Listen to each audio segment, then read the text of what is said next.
Hey guys, welcome in. It is the Rob Kendall Show. Happy Friday. Hope you're having a great day. Thanks for spending it with us. We got a lot to get to.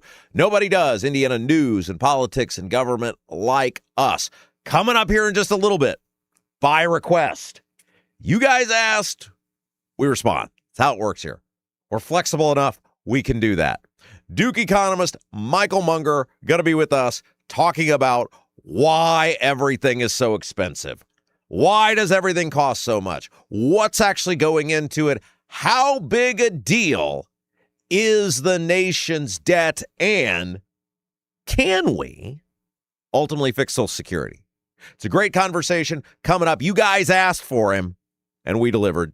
Dr. Michael Munger, one of the great economists in this country, will be with us in just a little bit. But as you guys know, our bread is buttered. What we do is bring you Indiana news and politics and government. You're not going to get anywhere else. And we start with, well, this is going to hit you guys a little bit of a surprise, but the governor may have deceived everyone. I know. Braun wouldn't exactly be forthright. Braun wouldn't exactly be honest with everyone. Braun might have played a little fast and loose with the truth. Look, there is a clear track record with this governor on how he operates. And coming up Monday, we're going to have a fascinating conversation with a guy by the name of Jay Hart. Jay Hart is a longtime conservative activist. He's a Republican. He's run for public office as a Republican. And he was a part of the group after the property tax deal blew up, where Braun stabbed everybody in the back, signed the bill, screwed us all over, that got invited for regular meetings at the governor's mansion. And if you guys remember at the time, very publicly, I told those people, don't go. You're being used. Braun is not your friend. He's not your buddy. He doesn't want to help you. He doesn't want to fix this issue. He's using you, the conservative activist, to try to give himself cover because we are kicking his ass every single day. And Jay was pretty vocal against me when I said that. Jay now, he agrees with me. He went to the meetings. He went through the exercise. He said, I'm out. And he quit going. So we're going to find out what it's like behind the scenes to go in and deal with Braun, to go have meetings with Braun. That's going to be a fascinating conversation Monday because Jay is a true believer and he is sick of all of these people and he saw it firsthand. We're going to take you what it's like to go inside the governor's mansion and try to talk sense to Mike Braun, try to deal with Braun, try to get something done with Braun. That's coming up Monday. But first, back to Braun. Here is how Braun operates, and we've been telling you this for a long time now. I've seen it happen firsthand. Braun recognizes problem, whatever the issue might be, whether it's property taxes, whether it's utility bills, whether it's the IEDC. Braun recognizes a problem, says there's a problem, says he's going to fix the problem, does something, but it's never actually something that will fix the problem, declares the problem solved, and then moves on as the problem continues to exist. That is Mike Braun. That's how he operates. And by the way, one of the reasons this show is doing so well, one of the reasons we continue to grow, it's not a secret sauce. It's what we've done for years, which is recognizing that you, the audience, you crave independence. We're seeing it play out right now with Greg Ballard. Whether he wins or not, the success that he's had, which everybody essentially inside the Republican camp was like, he's not going to do that, is proving people crave independence. Yeah, he had to pay a firm to get the signatures. Sure. Yeah, he did. But people still signed. They didn't have to. He still put the infrastructure together with volunteers, a big part of that, to get the signatures, to get on the ballot, because people are ready for something different. It's why our show has done so well all the years, all the platforms, because we give you authenticity, which is what people are craving. They don't want team sport anymore. They don't want Republican or Democrat cheerleaders. They're sick of it. They've seen both sides just destroy them. Neither side, and we're going to go into this with Dr. Munger in a little bit, because obviously politicians, both sides set policy that dictate the economy, that dictate our lives, and people have seen neither side is playing for us. Neither side are doing any sort of common sense things that would work for us. And so as others may struggle, we do well because we're authentic, because we're independent, because we're not on anyone's side but yours. So we can do these things here that you can't get anywhere else because other people are invested in being liked. Other people are invested in getting a pat on the back.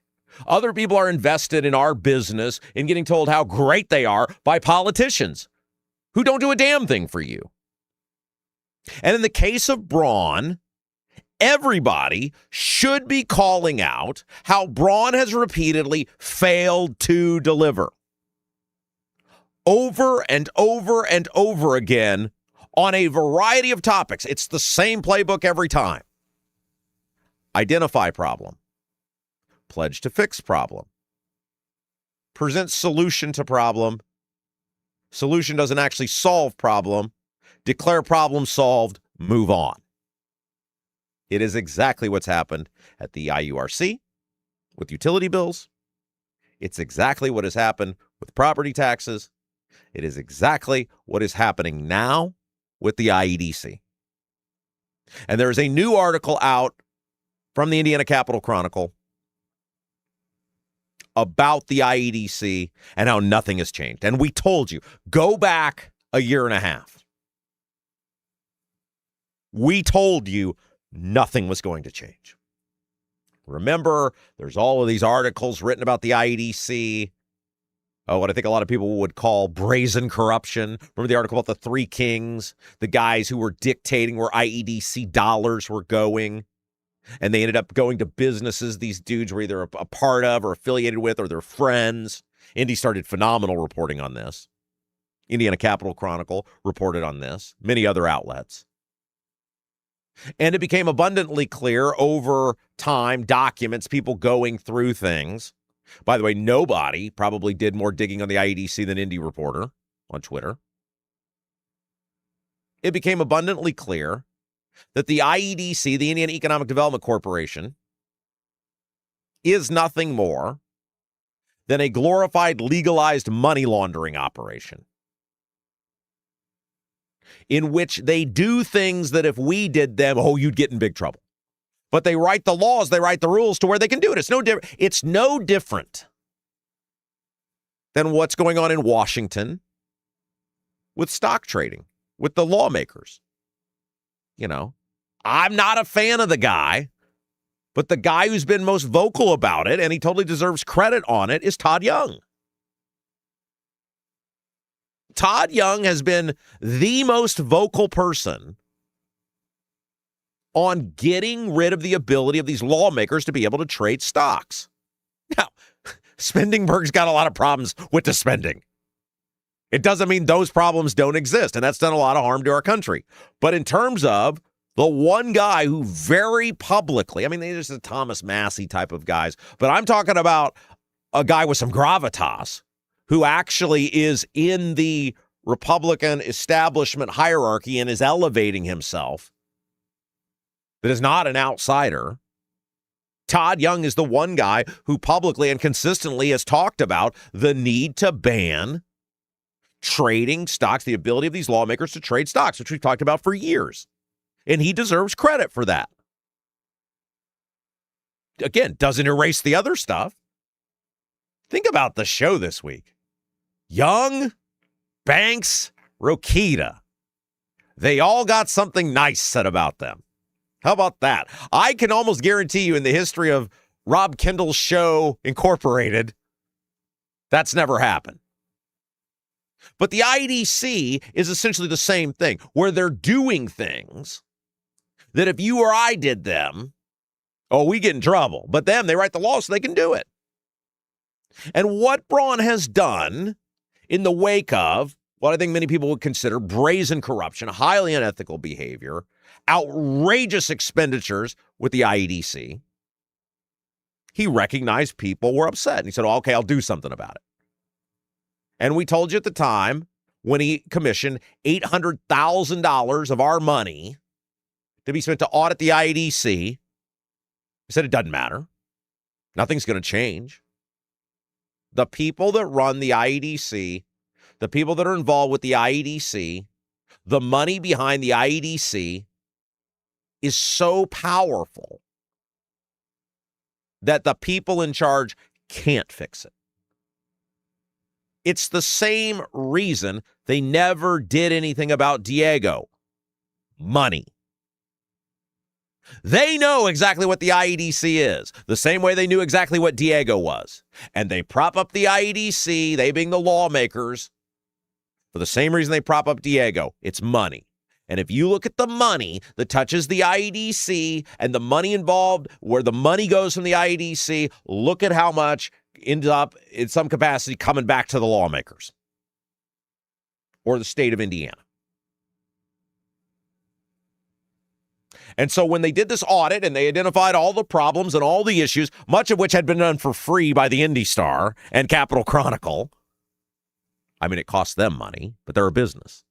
There was nothing really new we learned in the IEDC audit that we didn't know, the major stuff based on the reporting by these entities, that it's a rotten, underhanded, corrupt, unethical organization that takes money from poor and middle-class people, hides behind a shadow quasi-government entity, which means they get special rules and can do special stuff, and then they give it to their rich friends. That's what the IEDC does. It takes money from the poor and middle class, and it emboldens and lifts up and enriches the rich. And so I said, nothing's going to change. Braun does not have the love of you to change it.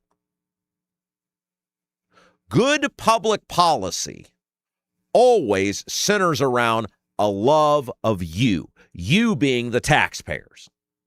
Whatever office you hold, your love of the people has to be greater than the love of power and the love of the office.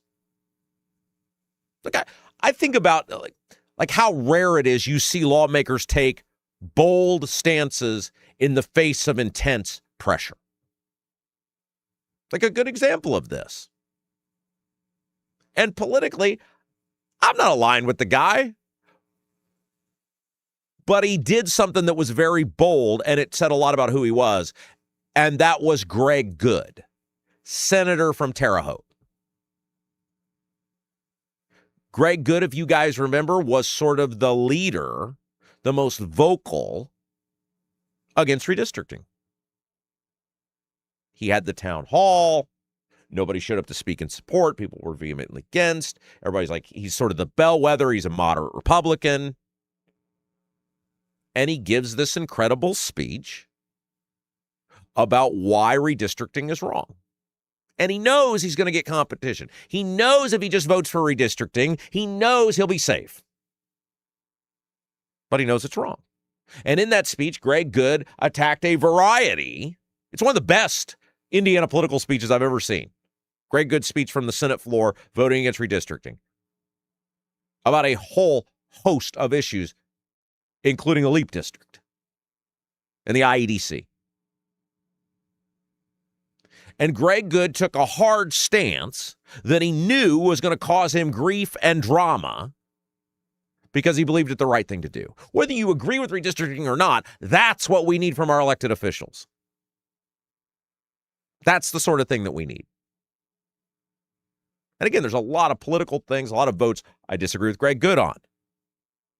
But someone who is willing to stand up and say, I've heard from my constituents. Overwhelmingly, they've told me what they want.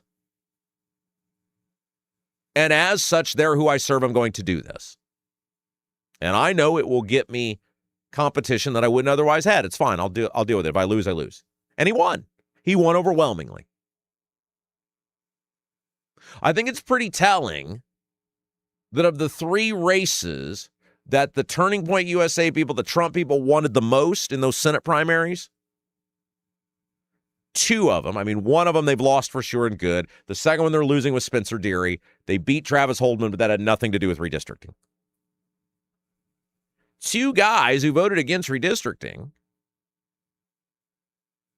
in the case of Good and Deary, either have won or are winning because it's what their constituents actually wanted.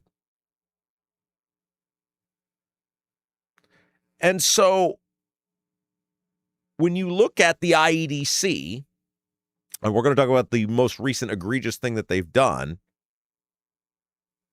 Braun does not have that love of you. Braun does not have the passion for you that, say, I do when we come in and do this show every day. I've made, as you guys know, numerous choices related to my radio career and things that I've said and done that probably hurt me a great deal in the long run. But they're what I believe and what I believe would be best for you. And so that's the way we operate. It's the way I operated as elected official. It's the way I operate now. Braun doesn't have that. Braun wants the position. Braun needs the position. Braun needs the power. He needs the title. And so everything he does is about not pissing anybody off that he thinks can hurt him, can run against him, whatever. It's why he won't deal with Micah Beckwith. Braun hates Micah Beckwith, but he won't deal with them no matter what he pulls because Braun believes Beckwith holds the key to the Turning Point people. And Braun is scared to death to piss off the Turning Point people. So whatever stupid thing Micah Beckwith does, Braun just deals with it. Because he doesn't want to alienate the Turning Point people. So when we come to the IEDC, Braun can tell you I'm going to audit them. Braun can tell you I'm going to change the board. But we all knew nothing was really going to change because Braun is beholden to the people with the money and the donors and the lobbyists and the people who control or influence where or benefit from where the IEDC dollars go. Love of you has to be far greater than love of money and love of power and love of title in order to break the system. My love of you put me here today. I'm speaking from my own experience. And I'm glad we're here. It's worked out fabulous. But I had a great job, a dream job, a cushy job. And it would have been much easier every day to go in there and just toe the party line. That's the safe bet, right? Red state, red station, do that. It didn't work for us. It didn't work for me. Because it didn't work for you. The policies don't work for you. And so now we're here doing that. We're here pushing the envelope the way we always pushed it before. And it's working out pretty well for us. It ain't worked out great for others, but it's worked out great for us. Because you will go where someone who believes in you and will fight for you is. The same way as Greg Good found out. It doesn't matter how much money Turning Point or Trump's people spend. The people of my district recognize that I believed in them, that I did what was right for them, that I did what they wanted me to do, and they rewarded him. More lawmakers should realize that's the key. So it brings us to when Braun claims there was going to be these huge overhauls of the IEDC, and we said nothing's going to change. Here we are a year and a half later, nothing has changed. He overhauls the board. What do? What's the new board do? Immediate thing, whole bunch of incentives for data centers. People are outraged about data centers. Clearly, didn't get the memo. Braun brings in a new Secretary of Commerce who will oversee the IEDC. What's that guy's background? He runs a megacorp that makes huge money building data centers and will be in charge, in part, of handing out incentives to data centers. The guy in charge of incentives for data centers makes money off data centers. Does that sound like anything's changed? And that brings us to this newest report from the Indiana Capital Chronicle, which says that the IEDC is spending $200,000 to buy a hospitality suite at the IndyCar race at the National Mall in Washington, D.C. When IndyCar drivers take the green flag for the first ever road course race around the National Mall in Washington, D.C., the Capital Chronicle writes, Governor Mike Braun and other Indiana economic development officials will be entertaining guests in a $200,000 hospitality suite.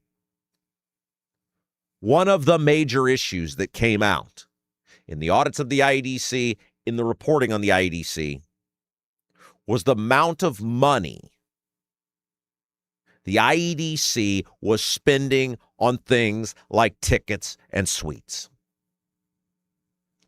Advertising at the Colts game, suite at the Colts game. How does that help bring business to the state of Indiana? What's going on there that requires all of this money to be spent? And one would assume, having known full well that was going on, and people were outraged, that when Braun vowed to fix the IEDC, that might be the first thing. Hey, people really don't like their money, their hard-earned money, going so that rich people can have fun at concerts and sporting events. We probably ought to cut that out. But what are they doing? The Monument Suite covers both days of racing and comes with 30 tickets and all-inclusive food and beverages. So, not only do a bunch of rich people get to go hang out at the race, they get all-inclusive food and beverage. Are you getting all-inclusive food and beverage? Is the government handing you an opportunity to go to the big race in the National Mall? Last year, we were told the state was so broke they had to raise taxes by $1 billion to pay their bills. And right here, they have $200,000 laying around to pay a bunch of rich people, or pay for a bunch of rich people to go hang out at a suite at a race and get all-inclusive food and beverage. We told parents of severely disabled children that there was no money to pay them to continue to watch after their kids. And we are steering these special people towards institutionalism. But there was $200,000 laying around for a suite at a race and all-inclusive food and beverage. If you ask me, what's a better use of my tax money? $200,000 for a bunch of rich people to hobnob with all-inclusive food and beverage at a race? Or Debbie Holcomb to get a few extra dollars an hour so that she can stay home and take care of sweet Michael? I'd much rather my money go to that. Oh, but wait, there's more. The cost is set at $200,000 for the suite, but the IEDC can, quote, purchase up to 10 additional tickets for $5,000 per ticket for a maximum of 40 in the Monument Suite, subject to availability and payable at the time of purchase. So it could be, guys, as much as $250,000 of our money. No money to help you with property taxes. No money to fix the roads without massive tolling increases. By the way, Gas tax suspension will be up here 1st of August. Gas is not cheap if you've noticed. No money with any of that. But there's $250,000 for a bunch of rich people to go hobnob in a suite with all-inclusive food and beverage. According to the Capitol Chronicle, the Office of Commerce said in a statement that, quote, Indiana's participation in the Freedom 250 Grand Prix aligns with our role as the nation's leader in motorsports, automotive innovation, and advanced manufacturing. As the home of the Indianapolis Motor Speedway, Team Penske, and a globally recognized racing industry, it is important that Indiana is represented at an event of this significance.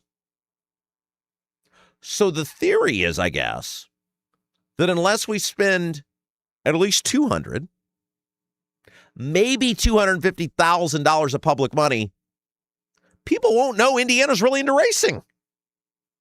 Huh. I mean, people might not know that there's the world's largest single-day sporting event. It's only been going on for over 100 years. People might not be aware of it. There's only 350,000 people that pack in one day a year. It's only on national television, radio stations all over the country. All the race teams, when you interview them in the lead up, they talk about being here in Indiana. People might not know that unless we spend $250,000. It's a real secret we've got here in Indiana that we're into racing. We haven't done a good job of telling people. And wouldn't you know, the only way to tell people is $250,000 for a suite at the race in Washington, D.C. I love this. It is important that Indiana is represented at the event of this significance. People have events all the time where they're represented. They send a couple workers and they're like, hey, Fred, you're going to stay at the Marriott and you're going to go for a couple days and, represent. And, maybe you send 2 people or 3 people and you put them at the Marriott too. You probably could do that whole thing, and represent because, it's important that Indiana's represented at an event of this significance. I guarantee you could do that for under $10,000. They're throwing it in your face. When I talk about how these people hate you,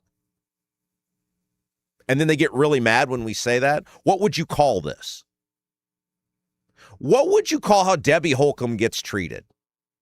Your severely disabled son, who you've given up your life to watch and take care of. And if there's any job of us as a society, no matter how conservative or limited government or liberty-minded we might be, I think we all agree, the number one job of a society is to protect and take care of the most vulnerable. Hey, Debbie, there's no money. You've given up your life. You've given up your career. So is your husband to some extent. Your whole life evolves around watching your son. But there's no money to help you anymore. We're going to slash what we pay you to do that. Because, that's a fun job for her. There's no money to help you with that.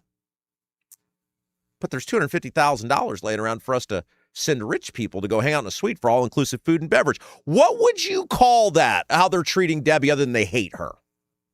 I'm all ears.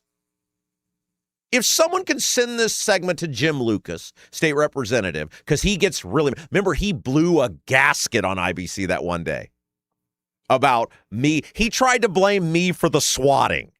Speaking of the swatting, how have we never caught the swatters? You guys notice that just disappeared? All of these lawmakers supposedly got swatted and we've never caught a single person. What happened with that? Conveniently went away. Nobody asks any questions anymore.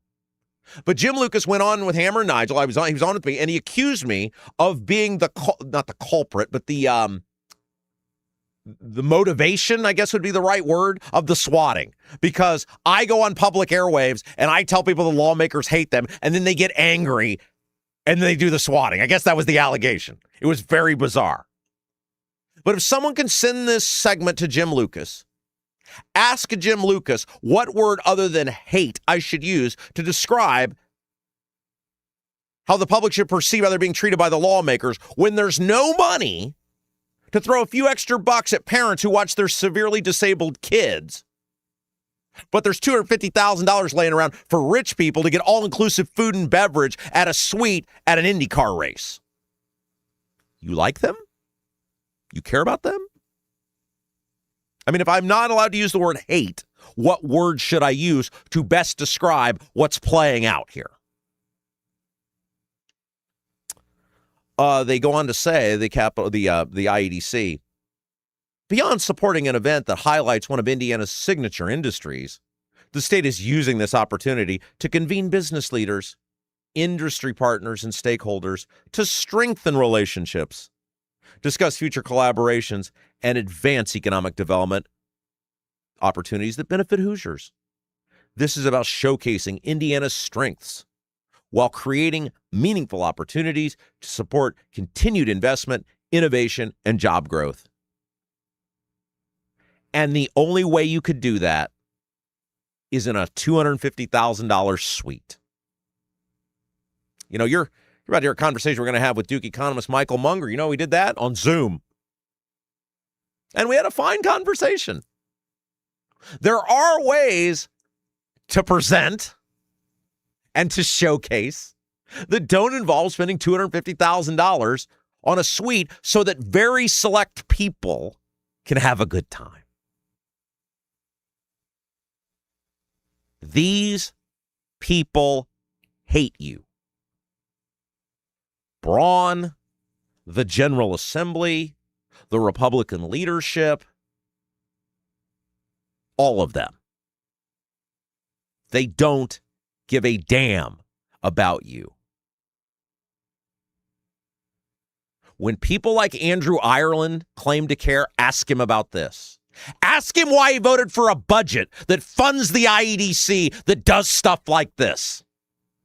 Ask him why he goes on and bitches about foreign workers coming into this country, and he gave huge money. He voted to give huge money to this organization, the IEDC, that offers incentives to corporations to come to our state that bring in the foreign workers.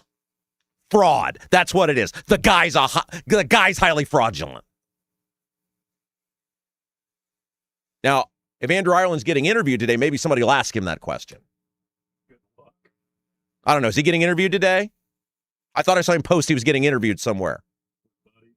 Will anybody ask Andrew Ireland why he voted for a budget that funds an organization that spends $250,000? Because he's out bitching right now. He's out bitching right now about the wheel tax in Marion County.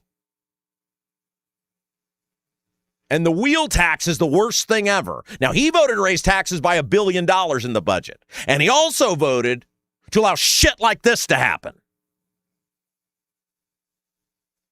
But that's okay. The $50 million in tax increases that the city council in Marion County wants to do in Indianapolis, that's the worst thing ever. When we talk about why we do well while other people struggle, it's because the public is looking for authenticity. It's why Greg Ballard is going to do well. Because in the race, Ballard's actually viewed as the most authentic person by far. Of the three top contenders, it's not even close. And I like Bo Bai. He's been on our show numerous times. He's been a great guest. I may vote for him. He's got a real issue with authenticity with a lot of people. And he's going to have to figure that out if he's going to win. But the reason Ballard has caught traction is people see him and what he's running for and what he's representing, and they say, okay, I like that. People crave authenticity. They're looking for somebody to be on their team. And in their government and in their media, they don't feel like people are on their team. They don't feel like people care about them. This is disgusting. This is unacceptable. Braun lied. He hasn't fixed anything with the IEDC. It's the same stuff. It's the same stuff. All right, housekeeping items. Let's get to a few things, and then we'll get to the conversation with Duke economist Michael Munger. First of all, help us grow this program. We are totally dependent upon you. We don't act like anything we're not. We're two guys sitting in a room doing a podcast. And that means we need you to help us continue to grow. We call it like, share, and subscribe. Those are the three ways you can help this program. Like, share, and subscribe. Number one, hit the thumbs up button. Whether you're watching us live or on demand, help us grow. Help us out. Hit that thumbs up button. It takes 2 seconds. It really does help. Second thing, push us out. Facebook, Twitter, whatever you got, wherever you're listening to us from, live or on demand, help us grow.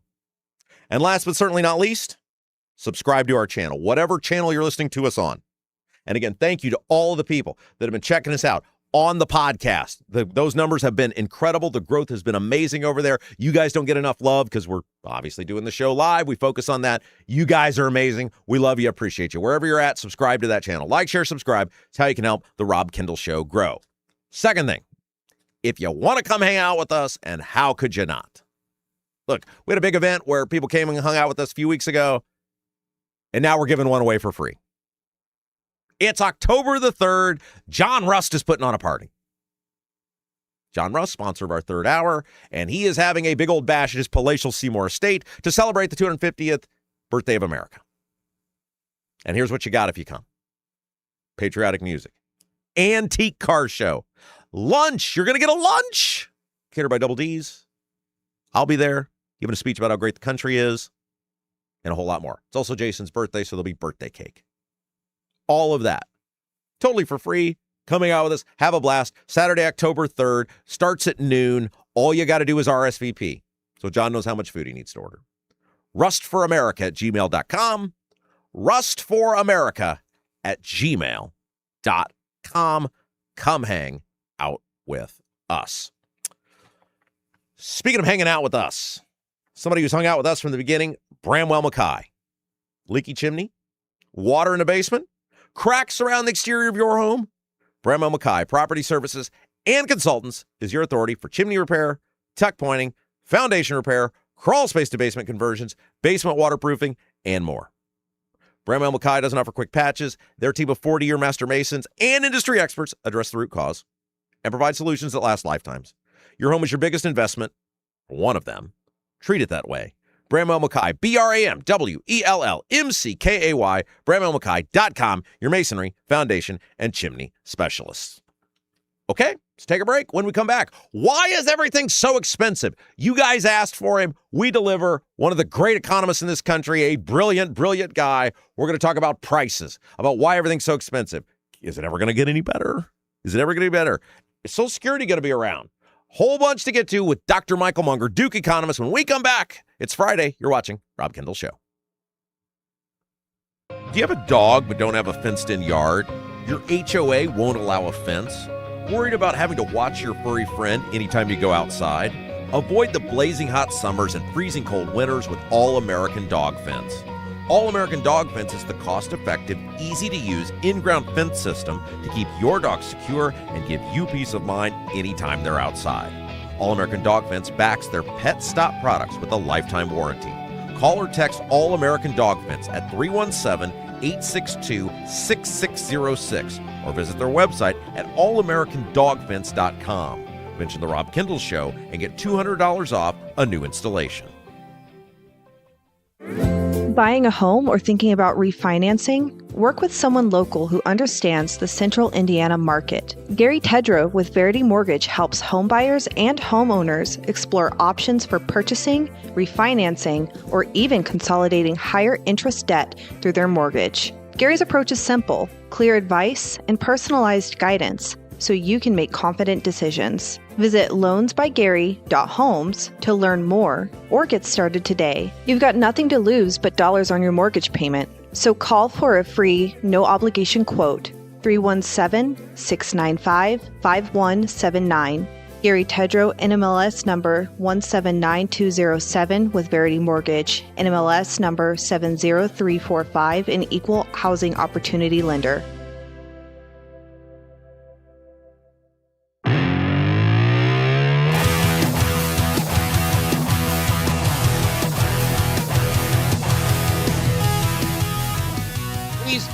By popular demand, the world's greatest economist, Duke professor, Dr. Michael Munger, joins us now on the Rob Kendall Show. How's it feel to be back here by demand? I'm I I feel that I should just do what my public demands. Have you ever been in demand? Has anyone before now ever demanded you? Um, no, and I'm still having to pay my wife not to get a divorce. All right. I got to talk about the economy with you because that's what you do. You're an economist, but you have a fabulous piece out in Reason. Well, it used to be Reason Magazine, didn't it? Now it's just Reason.com about something I've said for years. More people are watching baseball, but they don't love baseball. That's me. Tell us about it. Well, I think the analogy that I make is to what has happened to boxing. It used to be, probably aren't old enough to remember, but it used to be when Ali and Frazier would fight, everybody would talk about it the next day because you could see it on ABC, and we heard Howard Cosell talk about it. Boxing is basically not available anywhere on television now. It's all pay-per-view, but more people are watching boxing than ever before. And a big part of the reason for that is prop bets. And so it has become just a different thing. No one is interested in boxing. No one knows the history of boxing, but a lot of people watch it. And that's a value proposition. If you're a boxer and you get paid, or if you're a television producer and you get paid, that's good enough. But it changes the nature of the sport. And boxing used to be called the sweet science, and people would say they would wax eloquent about how great boxing was. I'm not sure that was ever true, but damn it, baseball was. Baseball was the thing. And somewhere about the early 2000s, something started to change in baseball. And I think you are old enough to remember just on any particular night, you wanted to watch some baseball. You have a cable package, basic cable package, and you could watch TBS and the Braves would be winning. You could watch WGN and the Cubs would be losing. And there was always a couple of games. I mean, there might be something else. ESPN would have Sunday night baseball or Thursday night baseball. So baseball was on television. It's almost not on baseball. Baseball's almost not on television anymore, but more people are watching it than ever. And a big part of the reason for that is that people are using streaming services. I feel like they've catered to the masses at the expense of me. Now, you're a Cardinals fan. I'm a Cubs fan. I hate all the rule changes. I hate the pitch clock. I hate the guy on second base in extra innings. I hate that the pitcher doesn't bat anymore. Like it's like they so tried to recruit so many other people. The people who loved it are gone. You're a baseball man. What say you? You sound like the guy who in 1999 was saying Green Day sold out. I was a fan of this great indie band Green Day, and now they sold out and they went commercial and their album sold more than 7 copies. So it's always true that these little known indie bands, you want to keep them for yourself. Baseball wasn't like that. There were a lot of people going to baseball games, father and son. I mean, no matter how many times I see Field of Dreams, I still cry when he plays catch with his dad, because my dad and I didn't get along very much, but sometimes we would play catch.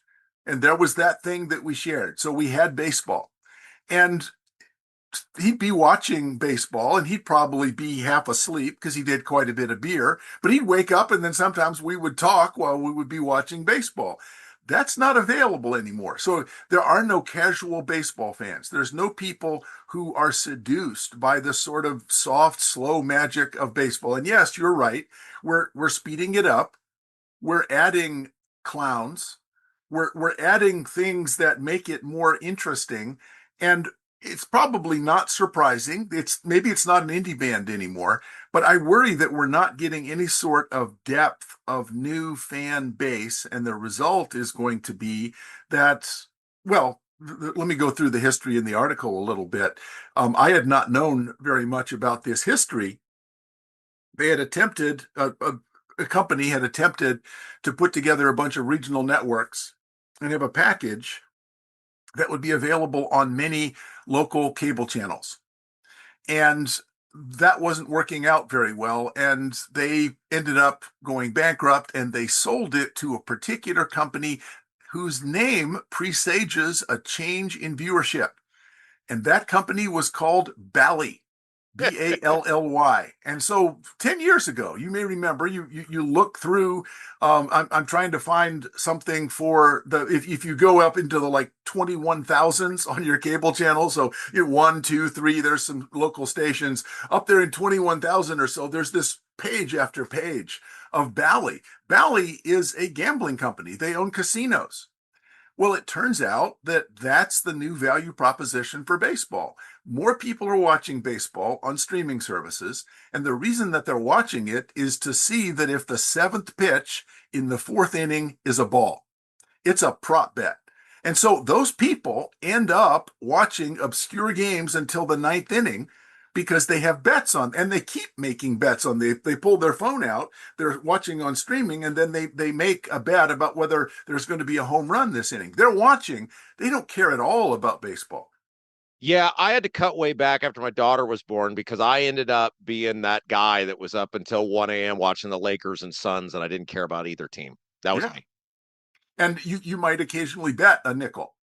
Yes, yes, a nickel, which is what I now make with this job here. Dr. Michael Munger is our guest. The article, reason.com, read it. It's great. It's about why more people are watching baseball, but they don't love baseball. Okay, over your shoulder, I see the words inflation. I see gas. I see food. I see housing and insurance. All of those things are killing me. Is that because of inflation? As an economist, I have to give a word of warning. Inflation is, as Milton Friedman said, always and everywhere a monetary phenomenon, which means that it is misuse of the money supply. We are not having inflation.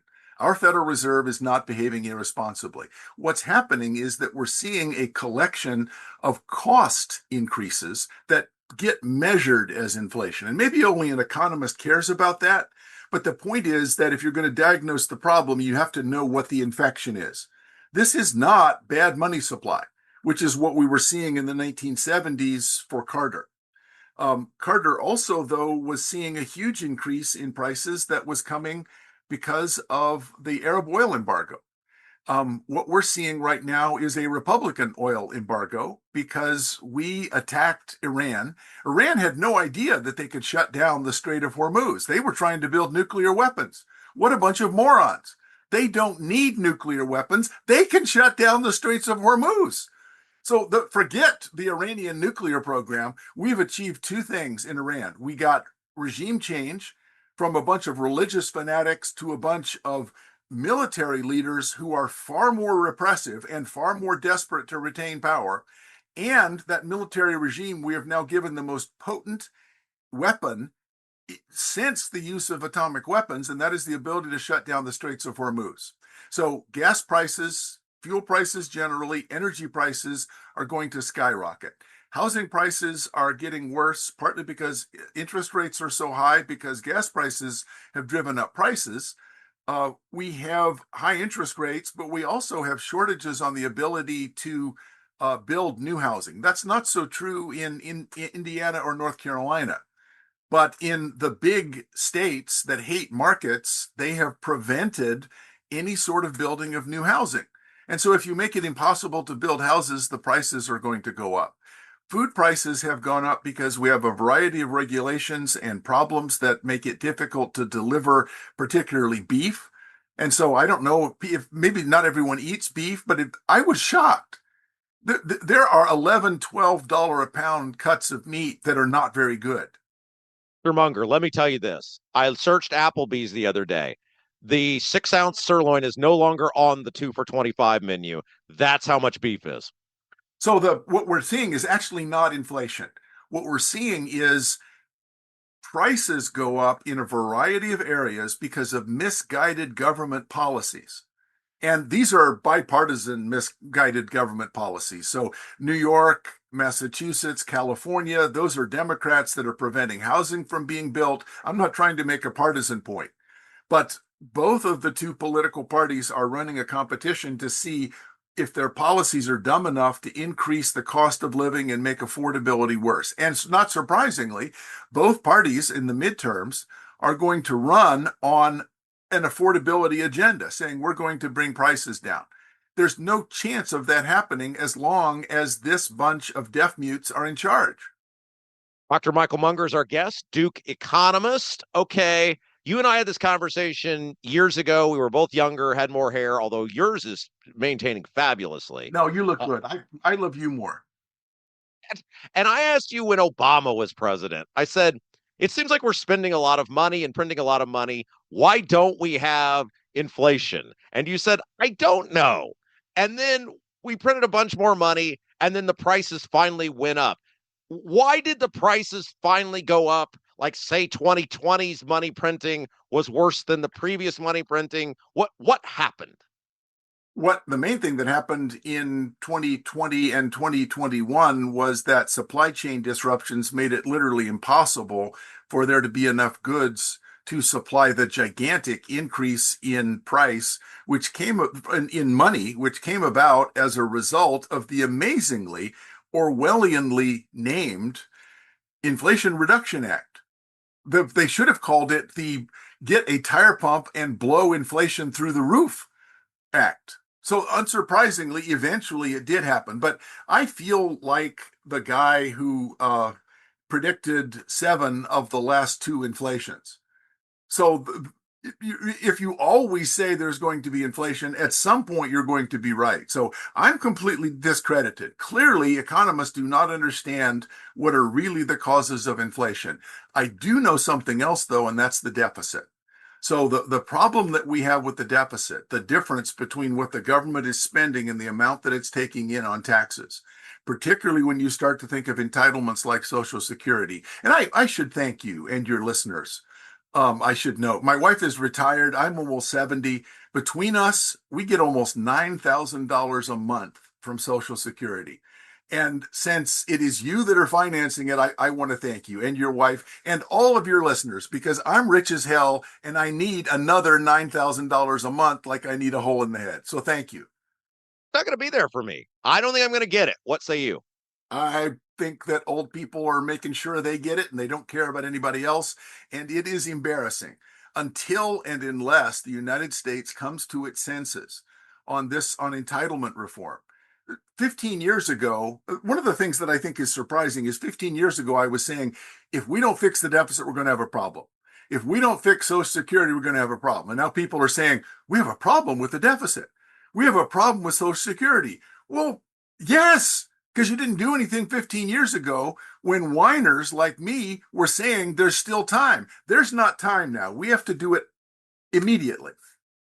What would you do? Let's Social Security. What would you do to fix Social Security, or can it be fixed? The only thing that we can do is rich people like me are going to have means tested benefits. And yeah, we're going to whine and scream, but there aren't that many of us.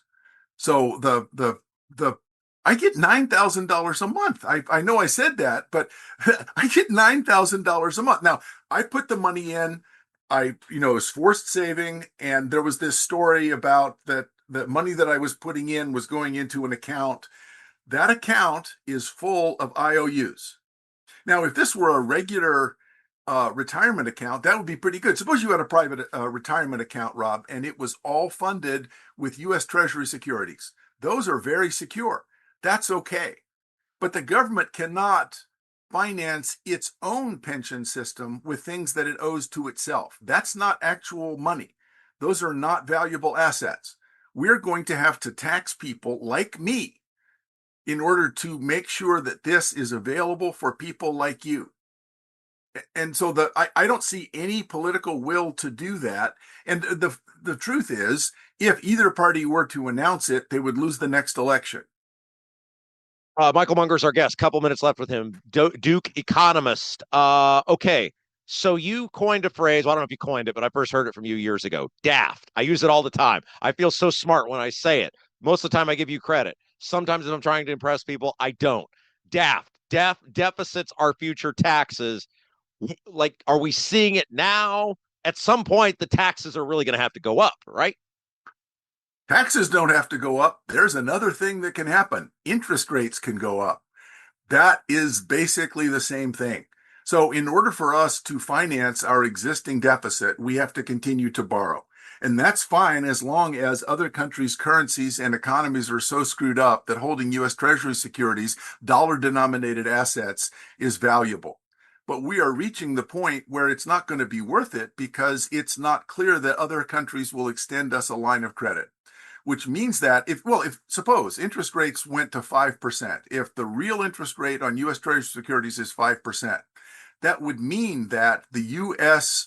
budget would be 40% just service on the debt. The entire U.S. budget, 40% of all the taxes we take in would immediately be taken off the top and used to pay our credit card bills. Now, if you're a household and that happens, you're on the verge of bankruptcy because you still have to pay for housing, all these other things. The U.S. government doesn't have that problem because it can always borrow more. So it's future taxes in the sense it has to be funded at some point. The problem is going to be when interest rates start to go up. And that hasn't happened yet. I don't know why. You know, I'm sort of looking, I have this schadenfreude. I have a sense that, boy, they should have listened to me. So far, interest rates have not gone up. But if interest rates start to go up, we're going to be unable to pay. Now, Donald Trump says that he is willing to just give up on the debt, to not pay. And you can do that once. Anyone who has a personal bankruptcy in their history knows you can pretty much do that once. After that, banks are much less willing to loan you money. And so if the U.S. were to repudiate its debt, it is true we could get rid of this once. We have an overall structural problem. And I should say, if you want to credit someone for this, you should credit Rush Limbaugh. I used to write for Rush Limbaugh. I actually got him to say deficits are future taxes a couple times in 2010 and 2011. This used to be a thing. The Tea Party used to be a thing. We would talk about deficits. We would talk about bipartisan overspending. So Rush Limbaugh was the one who said it.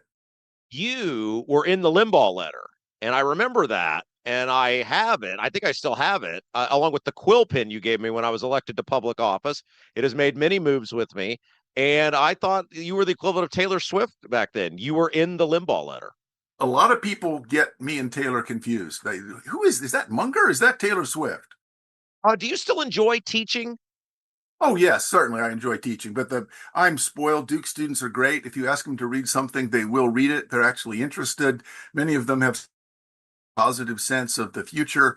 I think that I know a lot of my colleagues that teach at other places. Americans and young Americans in particular have a sense that the system is not delivering for them. You said that you think Social Security won't be there for you. Well, you're pretty old. If you were 19, there's no way Social Security is going to be there for them. They don't see that much of a future. They're worried about AI. So I still enjoy teaching, but I do worry about the sense that young people have that there's no hope and there's no point trying. If we've lost that, we've lost the American dream. I always tell people this, and I mean this sincerely. We have a lot of fun, but you are the person who inspired me to get off the sidelines and into the game and run and do all this. So, Munger, without you, there is no me. All the joy people have gotten these many years, if it weren't for you, none of it would have existed. A terrible legacy to have to deal with. I wake up screaming about that. Where can people find you, read you, compliment you on your richness, which you've mentioned several times? Where can they do all of that? My X account got hacked, and I cannot get X to admit that I am the owner. So it is a zombie account. So there's no point looking at that. The main place probably is to just look on my webpage, which is michaelmunger.com. Just michaelmunger.com. And I try to put up links there to the things that I've written, and go look at this Reason magazine piece. I actually think there was quite a bit of data work in there, and I learned a lot from writing it, and I hope that your listeners will learn something from reading it. Oh, man, always said this about you. He's like, I like when Munger's on. He uses lots of big words. I feel smart when I listen to him. Bless him. You are the best, Dr. Michael Munger. Thank you, my friend. Thanks so much. It was a pleasure. We'll take a break. We'll be back. You're watching Rob Kendall Show. Is the inside of your house a total mess, like a complete dumpster fire? Call AJ's Picture Perfect Cleaning. When you walk into your house after using AJ's Picture Perfect Cleaning, you will see and smell the difference. They take great pride in their workers and treat your home like their own. All cleaners pass through a background check and drug screening. Call today and mention you heard about AJ's Picture Perfect Cleaning on the Rob Kendall Show, and you will get an incredible $50 off your first clean. AJ's Picture Perfect Cleaning serves all of Central Indiana. Book your appointment today by calling 317-530-8148. 317-530-8148. If authentic wood-smoked barbecue is your thing, Double D's Barbecue in Clayton is the place for you. Owners Dennis and Tina Duncan, along with their son Garrett, are from Memphis. So when it comes to barbecue, they're not screwing around. No pellet smokers, no roasters, just authentic wood-smoked Memphis-style barbecue. All of Double D's food is cooked fresh daily, and it's all made from scratch. Double D's Barbecue, located at 40 and 39 in Clayton, is open all day, Wednesday through Saturday, but get there early because once they're sold out, they're done. Check out the full menu, ribs, brisket, and more at ddbbq317.com.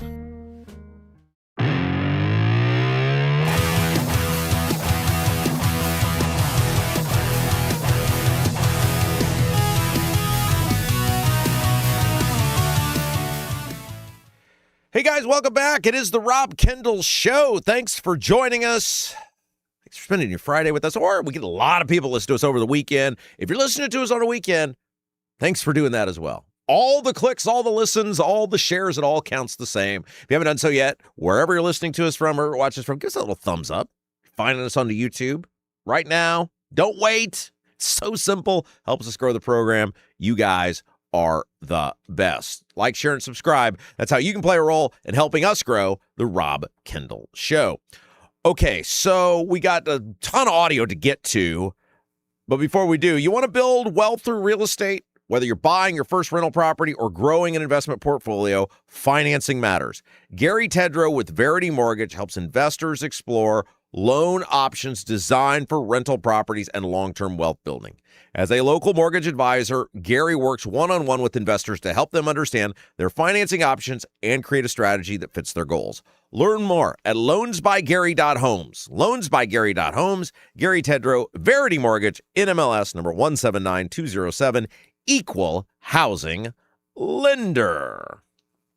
And speaking of houses, property taxes, all the deal, right? And of course, there are referendums going up all across our state this fall, as we predicted there would be last year when Braun signed that property tax bill. Okay, real quick on that. Braun told me, as I have now dubbed it, the Last Supper. The last time Braun and I were together at State Party headquarters, when it was obvious we are going to part ways here, and it ain't going to be as friends. Good luck in your future endeavors. Braun and Micah both told me they were going to walk and knock on doors in any school district that had a referendum. So if you live in a school district that has a referendum, you need to email the lieutenant governor and the governor's office and call them as well and find out. This will be a fun little thing for our show. Find out when they're coming to knock on doors against your referendum, because they told me that they would do that. And I said, oh, you ain't going to do nothing. So I want to know when the governor and lieutenant governor are going to go knock on doors in every school district that has a referendum to defeat the referendum this fall. Email them, call them, let me know. I would love to know. We'll report back on the show. But there are referendums all across the state. And so sometimes we hear all these numbers and it's a percentage and a this and a rate and a that. And you're like, what does this even mean? We're going to tell you what some of these school district referendums in central Indiana are actually going to mean for your wall. Like, we're going to put a dollar amount on them. Like, the dollar amount is staggering. And the schools hate when you put a dollar amount on it. They hate it. They want to hide behind the rate, and it's a renewal, and it's a this and a that. The dollar amount. So next week, I think we're going to do this on Tuesday, Anthony Gary is going to be with us. He's a local realtor. You're going to be hearing a lot more about him in the future. He's going to be with us. He's crunched the numbers. And he's going to tell us in these communities like Carmel and Westfield, Noblesville, Beech Grove, like what these referendums actually mean in terms of dollar amount. One of the mistakes people make in opposition is they don't define the dollar amount. The dollar amount is staggering and will get people's attention.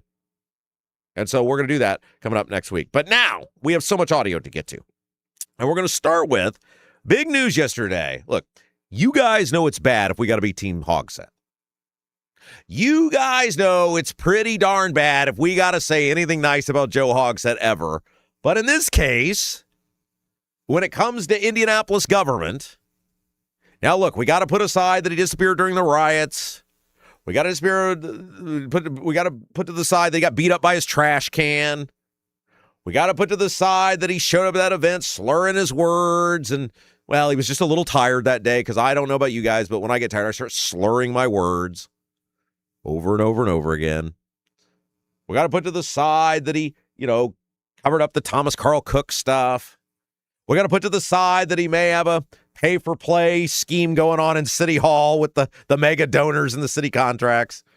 We got to put all that to the side because Joe Hogsett yesterday went to bat for the people. Joe Hogsett came out yesterday, mayor of Indianapolis, and he announced that he is going to veto the massive wheel tax increase voted on and approved by the Indianapolis City County Council. All Democrats voting for this, Republicans voted against. And for a reminder, what this thing will do is if you own a normal vehicle, a car in Marion County, your wheel tax is going to go from roughly $20 a year to $100 a year. An $80 tax increase. Much bigger for the large vehicles. The large vehicles, the wreck vehicles, up to $240 a year. A huge increase there. We're talking 5 and 6 times the tax increases for these registrations. And Hogsett, to his credit, you got to give credit. Look, the same week we said something nice about Banksy and Rokita and Hogsett and Todd Young. We've checked all the boxes this week. We're very fair over here. Anyway, here is Joe Hogsett, mayor of Indianapolis, announcing he will veto the wheel tax increase. When the City County Council introduced its proposal to raise the vehicle excise surtax and wheel tax, I made clear that I do not support this measure, as it adds to the increased financial burdens facing Indianapolis residents today. Throughout this conversation, one reality has been impossible to ignore. Many households are already stretched to the limit. That is why I have decided to veto Proposal 192. Families across our city are making difficult financial choices every day. Just this past weekend, parents at back-to-school resource fairs told me they're unsure if they can afford their children's school supplies. Over the course of the last month, my office has heard from older adults on fixed incomes who say this increase is simply not doable. When neighbors tell me rising costs are forcing hard decisions, it is my responsibility to listen. Let me be clear, this administration will meet the state's match. Meeting this moment has never been an afterthought. Look, wherever you live, you need to be interested in this because if this thing goes through, you're going to see all the donut people go for this sort of stuff. Hogsett really is an important line of defense, as crazy as that sounds. Hogsett winning here is big for a lot of us. And what you have seen Hogsett, a Democrat, say is that Democrats, his own party in his own city, are needlessly raising taxes. He laid out right there, he said very specifically, he will find the money in the budget to pay this fee, basically, for lack of a better term, that the state is requiring, putting it towards roads so they get the $50 million state match.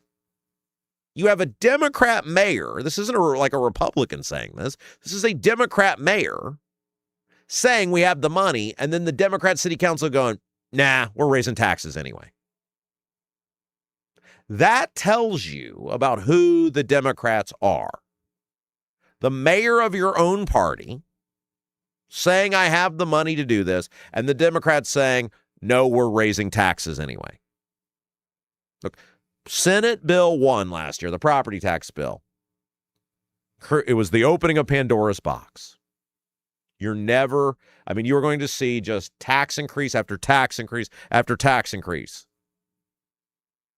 It is the equivalent of handing the gun to the bank robber outside the bank, what do you expect him to do? When you give these local governments the ability to raise taxes, they're going to do it. Now, a lot of people think this is Hogsett running for a fourth term. You couple this with the data center moratorium that he's now come out in support of. James Briggs from IndyStar said yesterday 99% Hogsett's not running. Hogsett is acting like a guy who's running. I'll defer to Briggs. He covers the city more than I do. But the bigger story here is that even when a Democrat mayor is telling a Democrat city council we don't need to raise taxes, they're still going forward with it. And we're going to find out. Can the city council muster enough votes to override Hogsett's veto? They got to get a supermajority. They got to get 17 Democrats. There are 19. All right? 25. There's 6 Republicans. I think there's 19 Democrats. They got to get 17 of the 19. They only got 14 votes the first time. This thing failed, or passed, rather, 14-10. So they got to find 3 votes. We'll see what happens. All right. Let's get to Trump. Did you guys watch the speech last night? I didn't. I just got to be candid with you. Now, I obviously have seen it since, all the main parts, because I've scoured the internet for audio for you guys to play. I got to tell you, Trump's just not interesting anymore. And you know what's fascinating is a couple years ago in our business being media, one of the things we started to find, and I'm saying media across the board, so I'm talking like 22, 23, early in 24.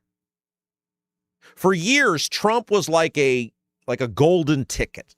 That's why people wanted him in there in our business. Even the media that disagreed with him wanted him in there because he was like a golden ticket. You could talk about Trump. You could have Trump on. You could play Trump audio. And it was ratings gold. Anything Trump was, I mean, for a while it would boost you, and then it was a maintainer really through the first term. You could use Trump as a way to boost ratings or hold ratings. And then you kind of started to see that people got tired of it, especially post January 6th. Trump just wasn't that interesting anymore. And there's ways in TV and radio that, you can monitor. They're called the ratings. Yeah, you may know those come out every month. You can judge how a radio station or a TV station's doing. If you haven't checked, it's readily available. All you'd have to do is Google Indianapolis radio ratings, and you can see how radio stations do every month. And you can see month over month. Like, I don't know, how was a station doing in January, and how are they doing in June? You can see all that. But one of the things we found in the business, and it's true for TV, it was true for national, it was all sorts of stuff, is that after Trump was president, he just stopped being interesting. Like and you saw waning in the end of his term. COVID dominated so much of the news cycle, though, and with people being home, it was tough to kind of gauge that because people were in tune because of this life-altering stuff going on. But what you saw is Trump stopped being interesting. And you weren't getting the boost anymore. And you weren't getting, the industry wasn't getting the boost. And the writings weren't getting read as much. And it was like we've seen the thing. And the same thing happened with Obama. Obama, in the beginning, whether you loved him or you hated him, Obama was a ratings juggernaut. You rip on him, you support him wherever you were at. People wanted to read stuff about Obama. And, after the end of his first term, really, or even... really for Obama, it was Obamacare. People just like, that's another dude. That guy just gave away gajillion dollars to the insurance industry. He's no different than the rest of them. And this happens with politicians where they run out of being interesting. And one of the things with Trump for several years there is he wasn't all that interesting anymore. He didn't drive discussion anymore. Yeah, he was there. The Trump loyalist people loved him, went to his stuff, couldn't get enough of it, but the public at large. And then Trump got interesting again. The assassination attempt. The debate and the assassination attempt were the two things that really sparked interest in Trump and what Trump was doing again. And that carried for a while, and it got through the election, and it got through, I don't know, maybe halfway through year one. And then it stopped being interesting again. And I think you have seen a slow burn become a quicker burn. I talked to somebody yesterday, big Trump fan, voted for Trump 3 times like myself. You watching a speech? Nope. Why not? I don't really care. Not that interesting. And part of it is we've heard from these politicians too many times, oh, smoking gun. Oh, this is the biggest announcement ever. Oh, this is going to be huge. Oh, you're not going to want to miss this. Does it ever really pan out to be that? Do you ever really, like, if I missed it, would your life have been that altered? I'm not saying just Trump. I'm saying all these other politicians. We have irrefutable evidence of. And then nothing. I'll tell you one thing that did a whole bunch of damage to the Trump people was the Epstein file stuff. Remember they had the binders for the influencers? And people were like, what is in these binders? And the guys came out, the girls came out with the binders. What's in the binders? There's nothing in the binders.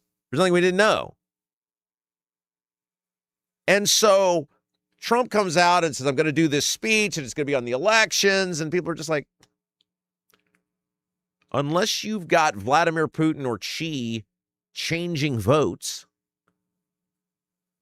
unless you've got the Democrat Party on camera flipping votes in machines, I just think people are exhausted by it.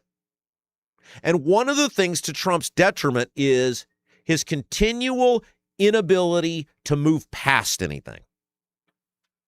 You are the president of the United States. Did shenanigans probably happen in 2020? Yes. I don't think it was voting machines. You guys know I've said for years they focused on the wrong stuff. You got Rudy out there with the hair dye streaming down the side of his face. Whatever that idiot woman was that he had. It's like, no, you guys, I remember this in real time. I remember like listening to Rush. You'd still be driving home listening to Rush because Rush was still alive. I was like, you guys are focused on the wrong things. The focus needs to be on the mass mail-in unaccountable balloting, not the Dominion or any of this other stuff. You're getting people's attention on the wrong stuff. And ultimately, they couldn't prove anything with the Dominion stuff. And it cost a lot of people a lot of money not being able to prove it. The focus always should have been on, and here we are 6 years later, and it's still the same issue exists, the lack of voter ID and the mass mail-in unaccountable balloting. Those are actual tangible issues that the American public polling has showed will support. But if you always make it about you and the grievances of your past, you're the president now. You are the president. Nobody cares what happened 6 years ago. Nobody. I mean, obviously there's like a handful of, in terms of the country, the Trump people who do, but the public at large. And you're losing the plot. And it's the burn factor. People are tired of Trump. And so he got mad because ABC and NBC said we're not airing the speech. And there is usually great deference to a president when he does a primetime address. Hey, we're going to give him the time. And NBC and ABC were like, well, what are you going to talk about? Election? Nah. We're not giving up the revenue, man. We're not doing it. And you can say it's anti-Trump or whatever, Trump bias. They do have Trump bias. Of course they do. But I got to tell you, if it were my national station, I wouldn't have given it up either. Because the networks have given it up countless times and it produces nothing. Other than it costs them money because they can't run their ads. And then they can do make goods or whatever else. And so Trump did say some things that were interesting in this speech that I do think there's some noteworthiness of. But there was nothing in this speech that you're like, oh my gosh, there it is. There's the smoking gun. Everyone needs to go to prison now. It just seemed like the same airing of grievances, which causes people to check out. It's the boy who cried wolf, right? It's the burn factor. It's when you do have something good, we've heard it all before. Look, some serious irregularities took place in 2020. You never should allow people to vote who you don't know who receives the ballot. People didn't ask for the ballot. You don't know who filled out the ballot. You don't know who sent the ballot back in. You don't know if the ballot was altered in between. Yes, great. That should not have happened. And as Ben Stein said, famed economist, television star, many of you know I used to do the Ben Stein podcast for years. And then I got married, and then I had a kid, and I was like, I cannot stay up till midnight doing Ben Stein's podcast out in California anymore. But I love Ben. Ben's awesome. And I know many of you discovered me there doing Ben Stein's podcast. Ben was awesome. He is awesome. And Ben Stein said, because many people forget, Ben Stein was a very respected economist before he was a movie and television star, worked in the Nixon White House. And he said on the podcast, he said, I went to bed on election night very early because I saw what was happening, and I said, there's no way he can lose. Not from an I'm for Trump standpoint, but from a pure economics, mathematics, statistical standpoint, there's no way he can lose. I'm going to bed. And he said, I woke up in the morning and I said, there's no way that could happen. And I think a lot of people do believe, rightfully so, they have misgivings about what happened in 2020. But it's 2026. You have inflation that is still high. You have prices that continue to rise. You have gas now that is out of control. You have a full-blown war in the Middle East. All of these things are affecting people right now, and Trump comes off as very aloof and out of touch when your whole focus is on 2020 voting. Fix my food price now, please. That's why I voted for you the third time. So here's some of the audio, because he did make some good points in here with all of this, although I think it's going to get lost and not seen. So here is Trump announcing that he is going to declassify, or he has declassified, intelligence that reveals, quote, shocking vulnerabilities in our election infrastructure, including hacking, exploitation, and foreign interference. Every American deserves to know that when they cast their vote, that vote will be counted accurately in a system, and that is to make that system secure, one where cheating and interference are not just difficult, but virtually impossible. Unfortunately, the system we have today falls catastrophically short of that standard. Tonight, I'm announcing the immediate declassification and release of critical intelligence revealing shocking vulnerabilities in our election infrastructure. This evidence shows that the election system we have dangerously exposes like levels never thought possible to hacking, exploitation, and foreign interference. Just as disturbingly, this vital information has for many years been covered up and hidden from you, the American people, our beautiful, our great American people. Okay, this is where we come back to, and you guys, longtime listeners know I've been saying this for a long time. The SAVE Act, the National Voter ID, and the citizenship thing, great idea. The problem was from the beginning, and some people got mad when I said this because it was like, you need to not do this bill. You need to trim it down. And a lot of people hate the mail-in voting, and I get it. But there's a whole bunch of stuff that isn't like the tippy-top issues with our elections that were in that bill that were causing holdups, that were causing Republicans to not get on board. And if they had simply just done national voter ID and proof of citizenship, it would be passed by now. People got mad at me when I said that. And here we are all these months later, it's still not passed. And it's too late now. You're not going to affect the election this year anyway, which is what guys like Tom Tillis are saying. So he's not going to vote for it regardless now. Now he's mad about it. Tom Tillis is a senator from North Carolina, Republican. The idea of the idea of regulations around national elections makes sense because what you do in North Carolina with your representative affects me because that person votes on stuff that impacts me. Same thing with your senator. Now, what North Carolina or California or whoever wants to do with their state elections, I got no control over that, and I shouldn't have it. But the idea that you can have openness, at the very least, to brazen cheating in these states. You could have 7 days after elections, votes being counted.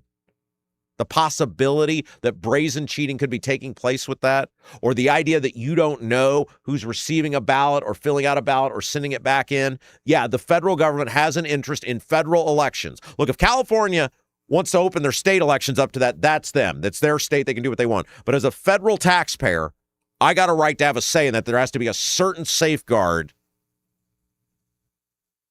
around these elections. The problem is the Republicans got far too focused on a bunch of stuff that won't go past. Little pockets of people who wanted stuff, and now they're getting nothing. Connie Lawson said this years ago. Connie Lawson was Secretary of State. Well, Secretary of State before Holly Sullivan, who was Secretary of State before Diego. And Connie Lawson, this was when, remember, Russia hacked the election. Remember, that was the whole thing with Trump. Trump didn't win it fairly. That was their thing, the left's thing. Trump didn't win it fairly. The Russians stole the election. Now, I guess it's okay to say the Russians stole the election. But if you're like, people altered the ballots to steal the election, then you're bad.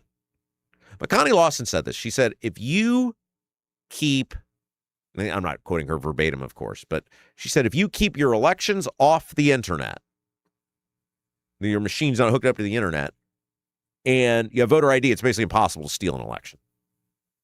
You know who votes, and you can't manipulate the machine. Outside actors can't manipulate the machine. Because remember, there was a push for all like hook the machines up to the internet. And they were like, no, don't do that. Connie Lawson was not a like only Trump person. And she was like, voter ID, don't hook the machines up to the internet. Okay, so here's more from Trump. Trump claimed over a period of years starting during the 2020 election cycle, the People's Republic of China carried out what is believed to be the largest compromise of election data in history, resulting in China's illicit acquisition of 220 million U.S. voter files. I'm going to play what Trump had to say, and then I'm going to tell you why this matters here, because this matters big time here in Indiana. And it's something I've been shouting about for a year and a half now. Trump laid it out. Take a listen. First, they show that over a period of years, starting during the 2020 election cycle, the People's Republic of China carried out what is believed to be the largest compromise of election data in history, resulting in China's illicit acquisition of 220 million U.S. voter files. That information includes names, addresses, phone numbers, political party preferences, and other sensitive data that would be needed to register to vote and engage in other nefarious activities, which is exactly what was happening. This data loss presents an unprecedented election security nightmare. The intelligence even shows that China assigned a data exploitation unit specifically to this new project. First. Okay. He didn't ever say China stole the election. There's no proof of that. And we'll get to that here in a second. But what he said was important, basically that China did ID theft or got information to do ID theft or information to get into our country, pertinent information about Americans to do who knows what related to our country and our people. This right here, what Trump claimed to have proof of with China, is exactly why I have been screaming about getting the truth about what Diego Morales did in India and these other foreign countries. Who controls voter information in the state of Indiana? The Secretary of State. All of the personal information on the voters of Indiana and business owners in Indiana is at the hands of the Secretary of State. You have a Secretary of State that disappears to a foreign country for 10 days. He won't tell you what he did there. He won't tell you who he met with there. And you got a guy going with him who's bragging about selling visa access. This is why I have been screaming for a year and a half now about demanding the truth about what Diego Morales did in India. And this is why I've been telling you guys, if you vote for the Republican this fall, they will cover up what Diego did in India. The only way you are going to know what happened in India potentially is if it's Ballard or it's Bai gets in there. The only way you got a shot. You are not going to get anything if England is in there. And this is a major deal. And what Trump said right there about China is why I have been so adamant about this. The Secretary of State with access to the personal information of millions of people went to a foreign country. Now, he went to multiple foreign countries. India's the big one, though. For 10 days, and he won't tell you who paid for it. And he won't tell you what he did there. Everything we know about what Diego did in India, for the most part, has come from the Indians. He was at this event or that event. They outed him. It's not a game. I am genuinely scared about what Diego Morales did in India. Or might have done in India. I don't know what he did in India. That's why I want the truth. And you should too. And if you vote for the Republican, you're never going to get it. They will cover it up. Trump laid it out here. It's not a conspiracy theory. It's not a conspiracy theory that other countries do this stuff. You think China's the only one? I heard this last night and I was like, of all the stuff that I think is kind of squirrely that Trump does, great. Thank you for pointing this out. And it's not even about whether they altered the election or not. It's the obtaining of personal information. By the way, what Trump said and demanding accountability, not ridiculous at all with China. Because Biden, in 2020, in a presidential debate with Trump, said essentially the exact same thing.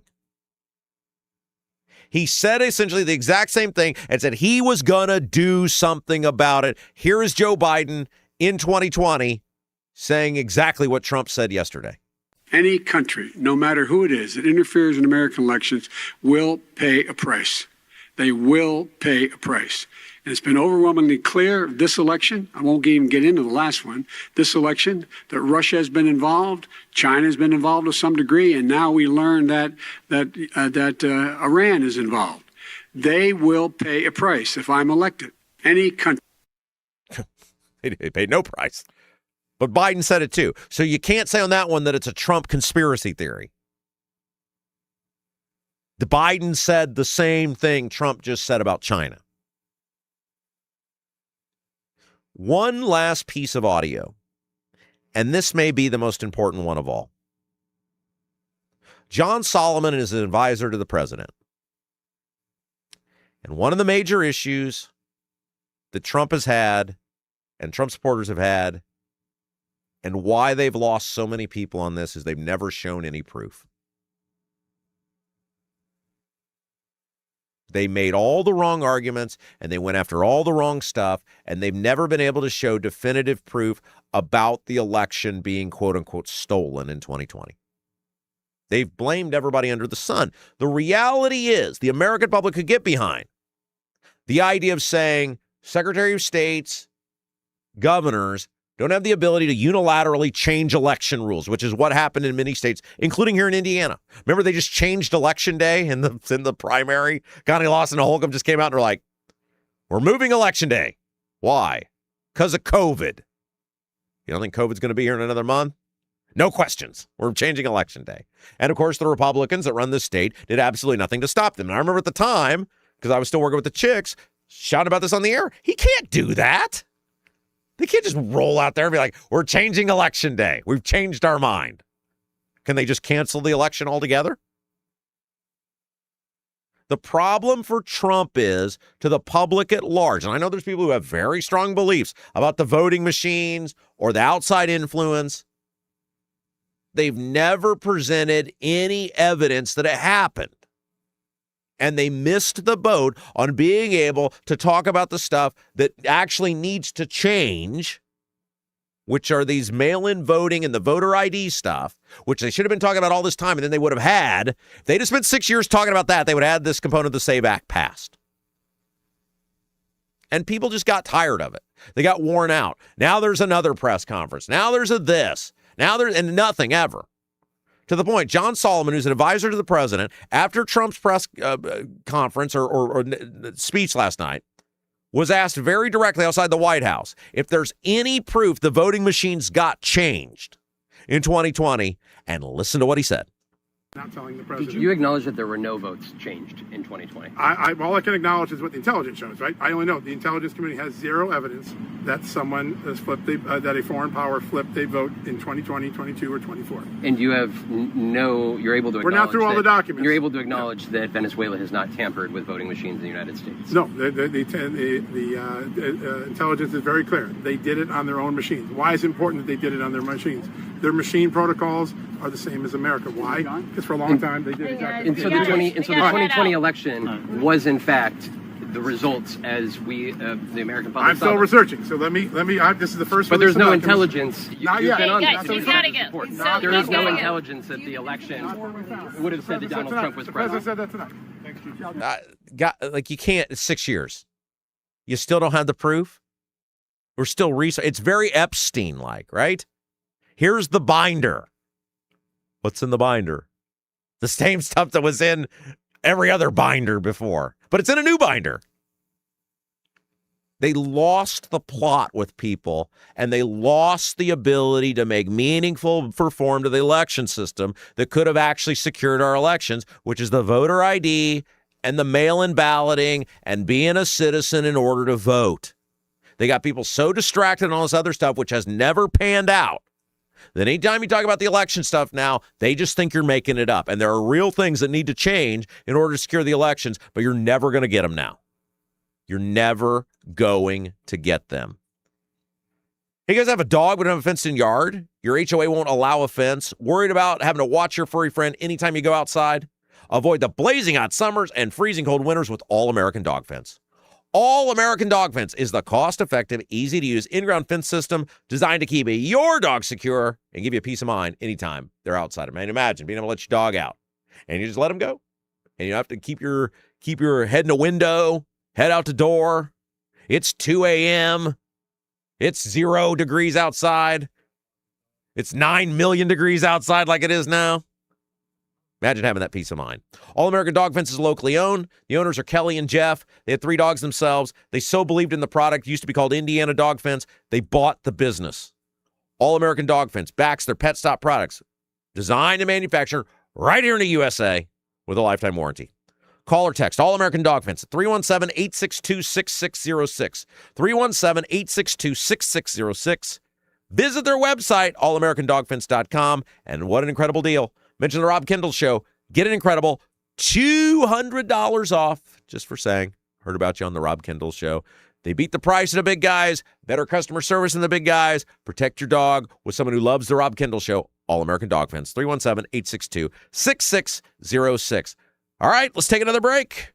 When we come back, the great, she's one of the best reporters in the business, Nikki Kelly from the Indiana Capital Chronicle will be with us. We got so much stuff to get to. We got utility bill drama. We got the Ballard fundraising stuff, which blew everybody away. Man, we just got so much stuff to get to. It's been a big week in Indiana politics and government. Chuck Goodrich with the IEDC. Don't go anywhere. Nikki Kelly joins us next. You're watching Rob Kendall Show.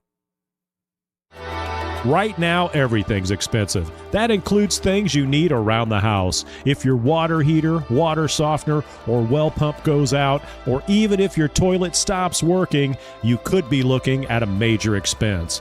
Don't let your next call to a plumber break the bank. Call John at Black Sheep Plumbing. John is a Hoosier lifer who takes pride in and stands behind his work. That's why all basic services and repairs with Black Sheep Plumbing come with a 2-year parts and labor guarantee, with water heaters having a 6-year parts and tank guarantee. Call or text Black Sheep Plumbing for all your needs today and speak directly with John, the owner. 765-315-7558. That's Black Sheep Plumbing at 765-315-7558. Did you know Honeysuckle Hill in Brazil offers more than just a fabulous made-from-scratch meal at the bistro? It also has an adjoining cottage, great for a perfect, relaxing weekend away with a scenic waterfront view. The cottage offers 3 bedrooms, 2 baths with spa-like tile showers, full kitchen, living room with fireplace, laundry facilities, and a full deck overlooking the lake. And Andy, one of the owners, delivers breakfast in a picnic basket at 8:30 each morning. Plan the perfect weekend away at the scenic Honeysuckle Hill property on the water in beautiful Brazil. Book today by visiting their website at honeysucklehillb.com. Are you seeing cracks in mortar, moisture working through walls, facade or structural failure beginning to surface? Bramwell Mackay sets the standard for exterior and structural building solutions. Our 40-year master masons and industry experts address moisture intrusion, failing foundations, masonry deterioration, and more. From preserving historic landmarks to addressing modern building envelope issues, Bramwell Mackay delivers full-spectrum service with white-glove professionalism. In Indianapolis, call 812-33-BRICK. 812-33-BRICK.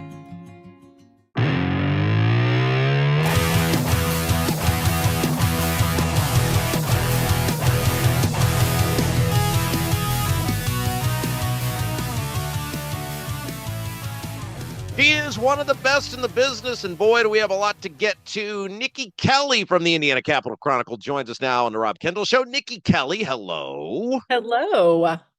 Let's start with fundraising, and you guys were all over the fundraising. The Secretary of State's fundraising was fascinating to me. Are you surprised at how much money Ballard raised since he isn't even on the ballot or affiliated with the political party? I'm actually not. I mean, he's a guy who, served as a mayor of a major city, and he knows a lot of people. He's got contacts and people he could reach out to. I'm not super surprised about that. What I was more surprised is that like 80% of his spending went just to collect the signatures. And so basically it's almost like he has to start from the ground up again, right? With brand new fundraising because, all of that money's gone and now he has to fundraise for the actual November ballot race. Well, so that was going to be my follow-up. Are you surprised how much it cost him to get on the ballot? I mean, I was thinking like $250,000. That's cheap, but it was way more than that. It was a little higher than I thought. I was thinking even maybe 500,000, but it was, what was it, like 7 something? So yeah, it was a ton of money. And that goes to show like you really can't. And that actually, do you remember when Jamie Reitnauer got on the ballot for governor? That goes to show how impressive that was for her because she didn't have, $700,000 sitting around to help with that. You also didn't have to get 37,000 signatures. True, but even like she only raised a couple $1,000 though, and she still got on. She just had to get the 4,500, obviously. Yeah. So he's basically starting over. Mm-hmm. And so it's like, I don't know, you got a long way to go, man, to be able to, scour the state. Do you think, and then we'll get to buy in England, do you think people are going to buy in, no pun intended, buy into him now because he did pull it off? He is on the ballot. Yeah, I think there are certainly a lot of people who will. The one thing that is bothersome is that, on the Republican side and the Democrat side, people who are supporting him are getting kind of, a lot of pressure and a lot of, distaste about it. And so some people might not want to give money because their name is tracked to it. So, I hate the use of these nonprofits that gather money so that we can't see because they don't have to show their donors. But I wouldn't be surprised if a nonprofit popped up that would allow people who don't want to be targeted by either party, to give some money that it could get over to Greg Ballard, but without angering both sides. There are a lot of people that are concerned they're going to be targeted because they signed the petition. Now, there was some talk about people being banned because they signed the petition. I've already been banned from the Lincoln Day, so I don't think I could get banned twice. Have you guys heard anything about that? That there's some real concern from people. I haven't heard anything that like realistically, that they're looking at that kind of stuff. I think that's more sort of like speculation. Nikki Kelly from the Capitol Chronicle joined us. Let's talk about buy for a second. I felt like that number was kind of underwhelming. I had heard about the fundraising prowess, and he gets the $2 million out of the gate. And look, $557,000, nothing to sneeze at. It's more than I'm making this year, but And that was it's just not. in one quarter. Yeah. These are quarterly reports. These aren't annual numbers we're talking about. So certainly, I think respectable. And when you look at his cash on hand, huge advantage. So he definitely has that advantage so far over Republican Max England, who's been in the race, less time. And so I expect his to pick right up, but at least for this initial, report, it shows he's There's also far an issue with Diego got a whole bunch of money after he lost the convention. Why would somebody give? Well, I think we did read the report today, 27,000 or something like that. How do you raise money after you've lost? Yeah, I don't know. I don't know. I don't know why anyone would have done that. Maybe they want to support him for another office at some point, and you could, transition your campaign finance committee, maybe. All right, let's move on to Chuck Goodrich. You guys had a big article about this, as did many other people. I got an issue with the guy running Gaylor Electric that makes data centers, and now he's in charge of data center incentives. He says, well, it's zoned off or whatever phrase he used. Given the track record of the IEDC, this is not a great look. What say you? Yeah, look, it's not unprecedented.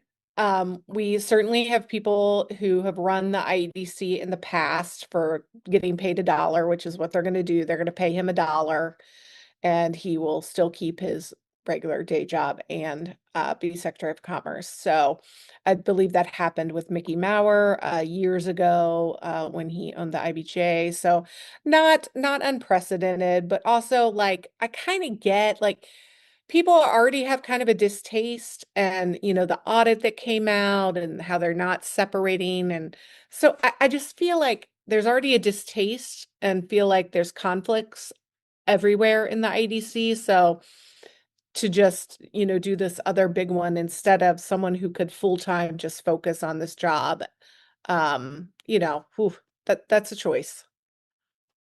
Like, I was very surprised they were so dismissive about it too. It'd be one thing if the IEDC didn't have any history, right? There's no track record. The Three Kings guys didn't exist, but it's like all this stuff did exist. You just spent all this money to audit these guys. You threw the overturn the board, and then to do this and then act like, well, what are you people even upset about? It's all walled off or sealed off or whatever phrase they used. It just seemed very aloof to where the coverage has been on this, where the people are.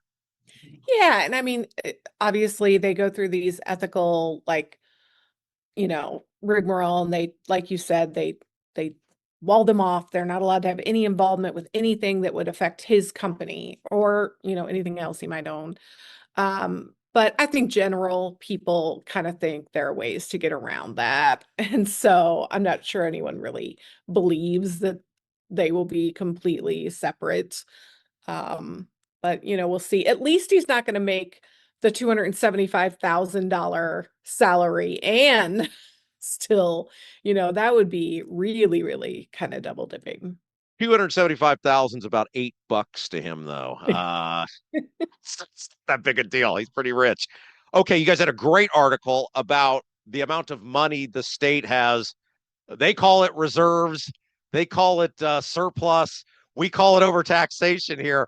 There's a lot of money in the state coffers right now.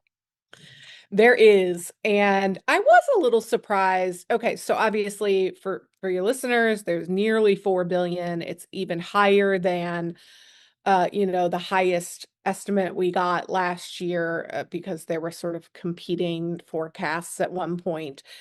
So what that means basically is we cut a bunch of stuff out of the budget and then the forecast got magically better. And now we took in even more money than that forecast said. through tax collections. I was surprised at least that there wasn't some talk about, maybe we need to consider what our options are because, all the years I've been covering this, they say you should have a reserve of between 10 to 15% of sort of like your annual expenditures, right? And we're at 23% now. I mean, that is massively large. They could talk about an automatic taxpayer refund or, but no one was kind of going there yesterday. They were just saying, look how great it is. And, they were also looking ahead to the next budget cycle, which we will start crafting in just a few months. So, and they're concerned about, we were over budget in the DCS budget, and we obviously lost revenue from the gas taxes. So from the gas tax suspension. So I think they want to keep all their options open going into the next budget cycle. Tom Davies did a really good job laying out sort of the history of the refund, or at least what has to happen. I feel like we had automatic refund under Mitch Daniels, and then they changed the law so we didn't have automatic refund. Like I thought we had the problem solved, and then they unsolved the problem. Do I misremember? No, you remember right. The Mitch Daniels automatic taxpayer refund was a lot easier to get to. And then after he left, they kind of curtailed it so that, when you took the amount of that 12.5%, like the education reserve fund and the rainy day fund, like you have to take that out now. It doesn't count. And so, there's a little bit of interesting math going there. But honestly, if we would have another year like we just had, they would probably be at it. And it usually is in odd months, though, to be fair, they can come in anytime and give it anytime they want, if they wanted. Well, yeah, you guys were one of the few people, because I was talking with somebody else about this, and it ended up in the article, and I was going to ask you about it, and then it was there. They only can do it in odd years now. Now, if they only took my taxes in odd years, I'd be fine with that. They seem to take the taxes in the even years too.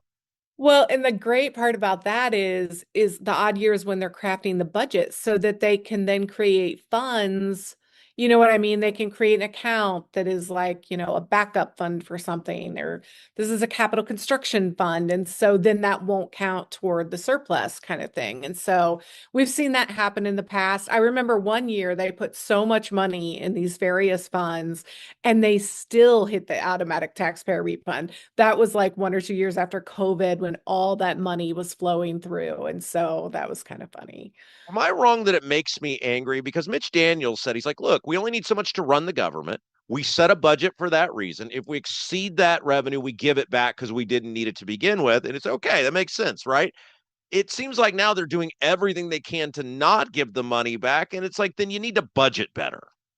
Well, I will say this is I don't think they think that the current budget levels. Let me take that back. I'm not sure the Oh no, current go with budget. it. Go with it. It'll be great. I don't know that the current budget appropriations are realistic. I think when they put those cuts in last year, they knew that some of those agency appropriations were not going to be enough because they even then created like these outside funds that said like if these 3 agencies go over, you can use this money. So I think there were certainly some agencies who knew that those appropriations were not enough to cover their state business. And, it's a little bit of a, hide the ball kind of game. 12 minutes left with Nikki Kelly from the Indiana Capital Chronicle. You guys cover the IURC unlike anybody else. Now they're targeting the utilities finally, maybe about profits. And what are they doing? You and I agree on this. They got to fix it with the legislature. But Braunkeep is like, you IURC guys, you do a better job. Well, one of the things they announced was, an investigation on return on equity, which is the fancy word for profits. And, we have seen that percentage of return on equity that utilities are allowed to make kind of grow over the years. And so I think it's fair to give a look nationally and here in Indiana about whether that has gotten inflated.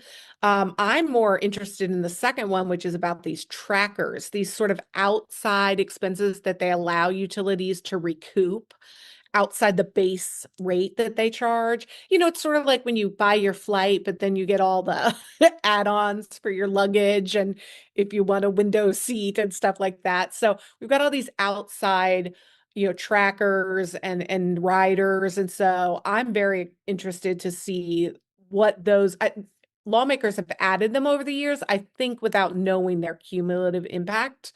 And so that might really give something for the legislature to, this report that we're hoping to have by the end of the year could be like, look, we've let these get out of control and here's something that you guys could do next session. Yeah, like fuel cost. Why am I paying for your fuel cost? I mean, that's just part of doing business, right? I mean, that'd be like when I booked flights this morning for DC, like if there was an additional fuel surcharge, that should be part of, the base ticket price. And that's just not how it's done. So that's interesting. They did suggest a few other changes for lawmakers to consider. One being getting rid of the 7% utility sales tax on your monthly bill. So that would be interesting if they would move that way. You could walk to DC and back before they're getting rid of that tax on utilities. We've been hearing about that for years. Well, I'm going to fly, but thanks. Perfect. Okay, before I let you go, I'm a snooper and I enjoy snooping around state. You look very concerned. I'm teeing up your article here for you. In state government, like I like to see what's going on and where people are. And there was really a gutting of transparency related to be able to find things about state employees. You wrote the column. I hope you remember it. You wrote about that. Tell us about your editorial about being harder to find out about people in state government. Yeah, so look, transparency is my thing, right? I'm a journalist. So there's a tool, it was a search tool that had been on the state website for as long as I've been around, which is like 25 years. And it was called Find a Person. And you could just type in someone's name and you would see where they worked. And here's their email and their phone number. Also, if maybe you didn't know their exact name or only their first name, I know Sarah in DNR, you could search by agency, so that you could get sort of directly to people to help you with an issue you might have. I certainly used it for stories over the years, but I've used it on a personal basis too, whether, it just be my interaction with state government for taxes or for a driveway permit or whatever. And so they've taken that down. They've just completely eliminated the tool. They are very concerned about cyber crimes and phishing expeditions. And I just think it's a bad move. I have to watch the phishing and cyber, trainings every year, just like everyone else. And, I wish they would have addressed the problem if there was a problem and not just gotten rid of the whole thing, because I think people should be able to, get in contact with their taxpayer paid public servants. I agree with you 100%. You buried the lead, though, that you started journalism when you were 10 years old. And now you've been there 25 years. Yeah. Find her over at the IndianaCapitalChronicle.com. The great Nikki Kelly. You're the best. Thank you. All right. Thanks, Rob. All right. We'll take a break. We'll be back. You're watching Rob Kendall Show. Do you have a dog but don't have a fenced-in yard? Your HOA won't allow a fence? Worried about having to watch your furry friend anytime you go outside? Avoid the blazing hot summers and freezing cold winters with All-American Dog Fence.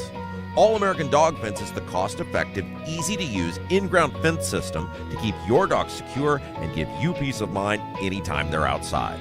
All-American Dog Fence backs their Pet Stop products with a lifetime warranty. Call or text All-American Dog Fence at 317-862-6606 or visit their website at allamericandogfence.com. Mention the Rob Kendall Show and get $200 off a new installation. Buying a home or thinking about refinancing? Work with someone local who understands the central Indiana market. Gary Tedrow with Verity Mortgage helps homebuyers and homeowners explore options for purchasing, refinancing, or even consolidating higher interest debt through their mortgage. Gary's approach is simple, clear advice, and personalized guidance, so you can make confident decisions. Visit loansbygary.homes to learn more or get started today. You've got nothing to lose but dollars on your mortgage payment. So call for a free, no-obligation quote, 317-695-5179. Gary Tedrow, NMLS number 179207 with Verity Mortgage, NMLS number 70345, an equal housing opportunity lender.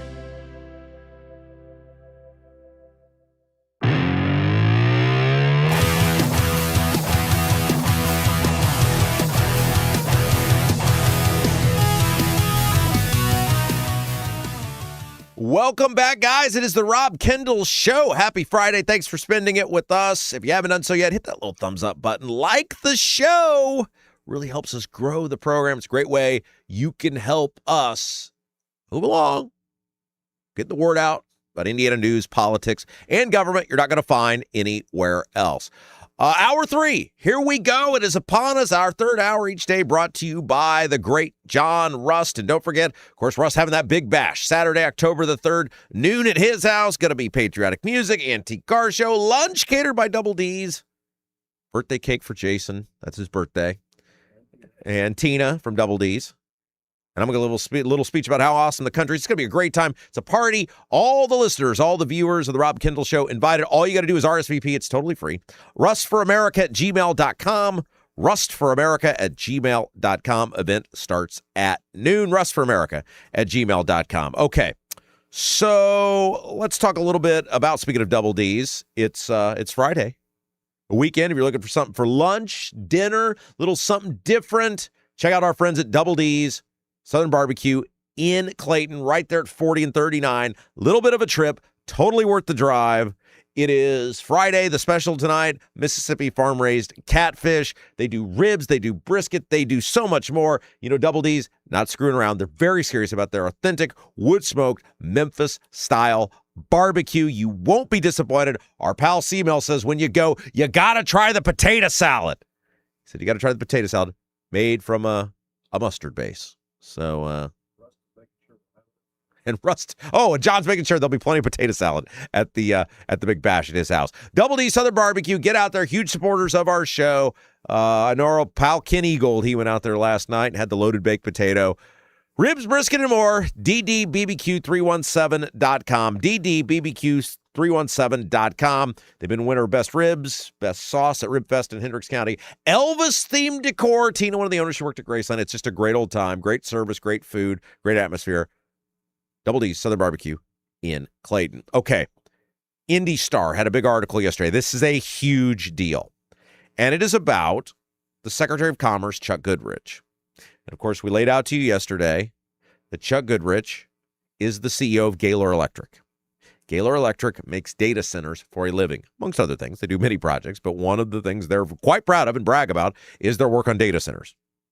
And Chuck Goodrich is the Secretary of Commerce, which means he will oversee the IEDC, which is in charge of handing out economic development incentives to data centers and many other big projects that Gaylor Electric theoretically could do work on. That's not right. And now the Indy Star revealed yesterday that Chuck Goodrich, via his company, was among the largest donors that bankrolled Donald Trump's redistricting retribution effort in May, Federal Election Commission records show. So, of course, remember, Donald Trump was mad about senators who didn't vote for redistricting. He, along with Turning Point USA, teamed up and said, we're taking these people out. They got some of them, they got not all of them. And according to campaign finance reports, Gaylor Electric, Chuck Goodrich, which Chuck Goodrich is CEO of, was one of the largest contributors to that effort. Oh, by the way, and why this matters, the governor was also heavily behind the effort. So, CEO, company gives huge money to this effort, and then all of a sudden turns around and is appointed the Secretary of Commerce, in which he will oversee economic incentives to large corporations, including data centers, who could very well end up using his company to do the work. Does that sound okay to you? American Leadership PAC was created in 2022, according to the Star, and at least at the time was led by political strategist Andy Surabian, and James Blair. Axios described it as, quote, Banks blessed, a reference to now U.S. Senator Jim Banks, a Republican. Again, this is according to the Indy Star. Goodrich's company, Gaylor Electric, gave $300,000 to the super PAC less than a month before the primary election, the largest contribution to the PAC of any individual or business. Again, company gives $300,000 to a PAC supporting a cause heavily invested in by the governor. A few months later, Chuck Goodrich is the Secretary of Commerce, in which he will oversee economic development incentives to many companies who could theoretically use his company, Gaylor Electric, to do the work, including data centers. Mike Braun's group, Hoosiers for Opportunity, Prosperity, and Enterprise, gave $750,000 to the PAC, about a third more than the $500,000. I'm sorry, about $250,000 more than the $500,000 that was initially pledged. Aaron Houchin, Rudy Yakum, and Mark Messmer, all U.S. representatives, Republicans in Indiana, forked over $75,000 from their campaign accounts to American Leadership PAC. Securing American Greatness, a Trump-aligned PAC, gave the most at $2.5 million. So of any of the regular people, the non-politicians, Gaylor Electric, which Chuck Goodrich oversees, was the biggest contributor. Look, it's legal. The way the rules are written, does that seem right to you?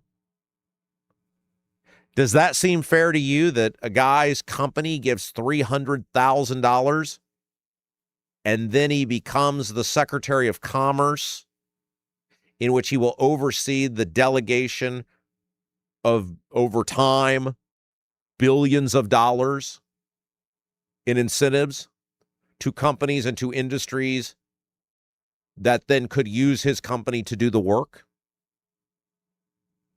I mean, that's what appears to be going on here. If you have another explanation, let me know. This is why people hate the government. This guy's a gajillionaire. His company is very wealthy and his company is very powerful.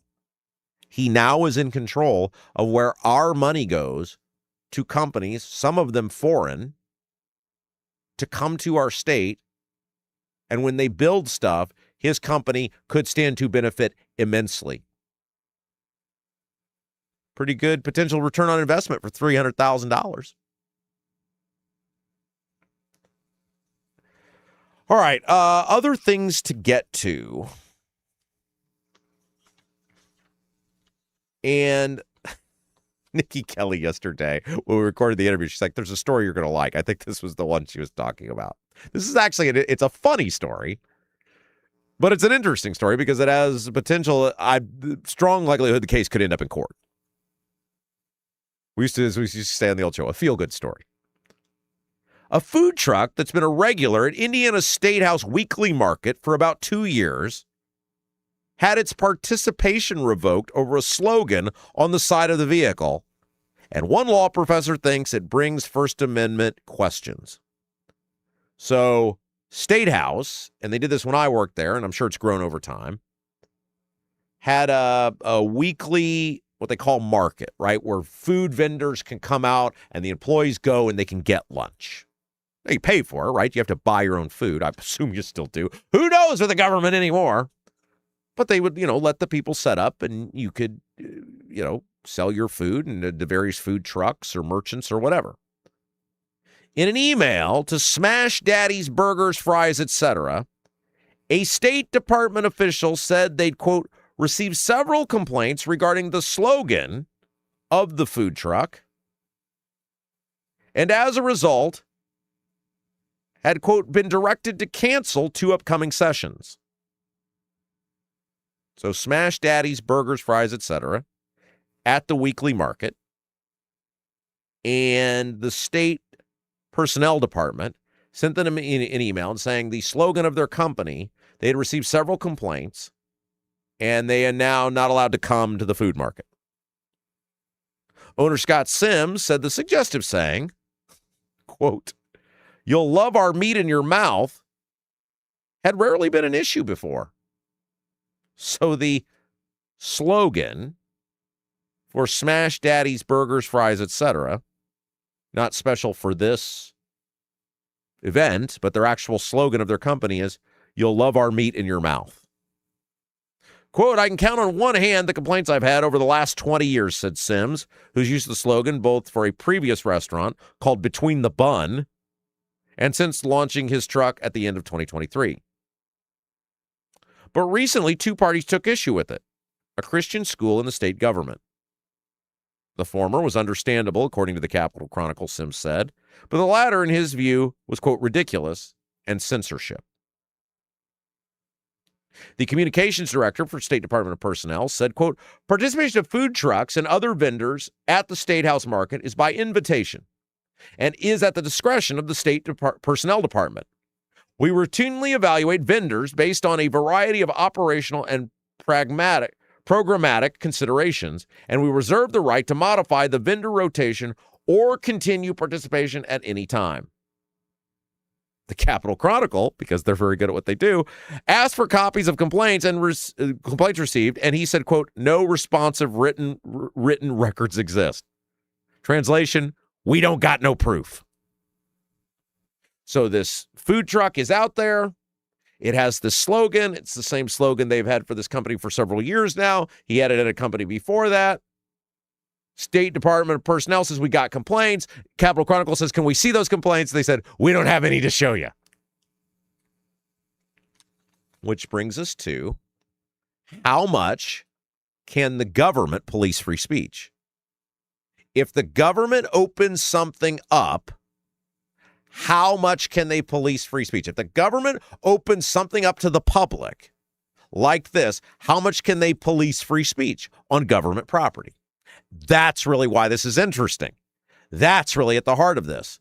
Zach Cormier, an associate professor of law at Indiana University's Robert H. McKinney Law School of Law, said there could be a First Amendment implications.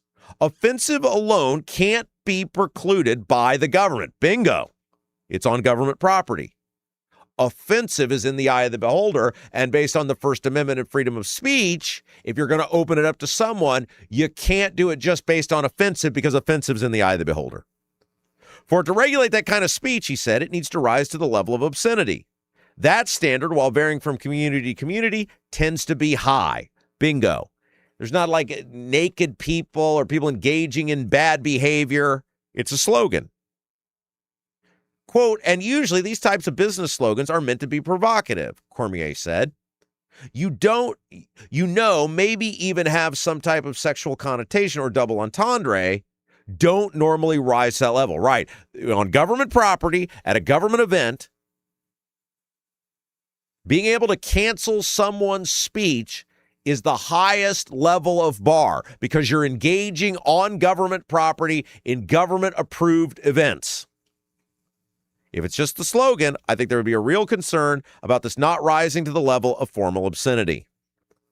Sims also felt he didn't get a chance to appeal or come up with a solution, since the email stated the decision was, quote, final. Nobody complained to him while he was at the market, and he'll lose between $4,000 and $5,000 in revenue from the 2 Thursdays he'll miss in August and September. "We stay constantly busy. We do a huge amount of sales when we're there." That's a lot of money to lose. I mean, there's a good chance this could end up in court. There might be some attorney that would just take it for the notoriety. But you do have to wonder, okay, so you got two complaints. Neither one of them were in writing. One, did the complaints even exist?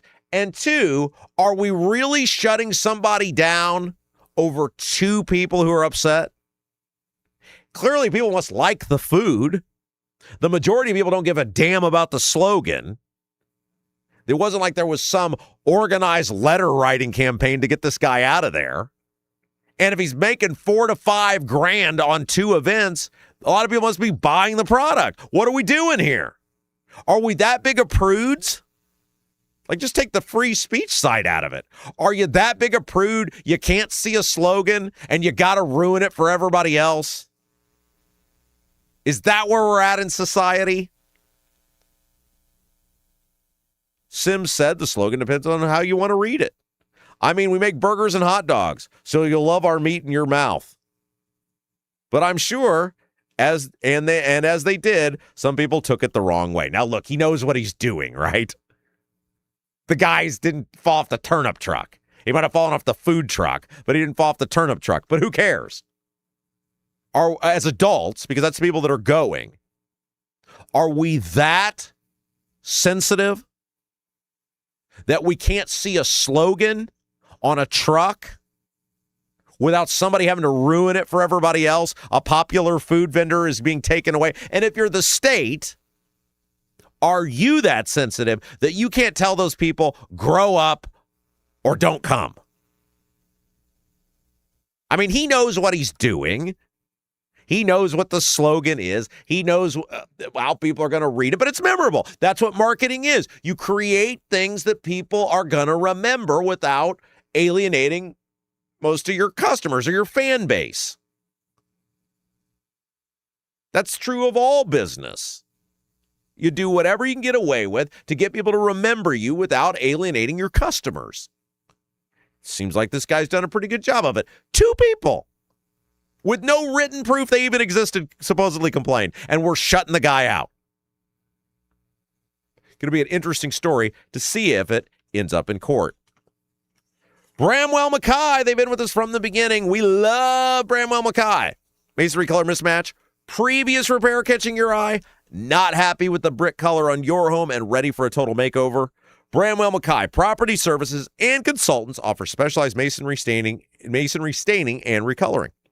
Whether you want to seamlessly blend repairs or completely transform your home's exterior, you want to build something new?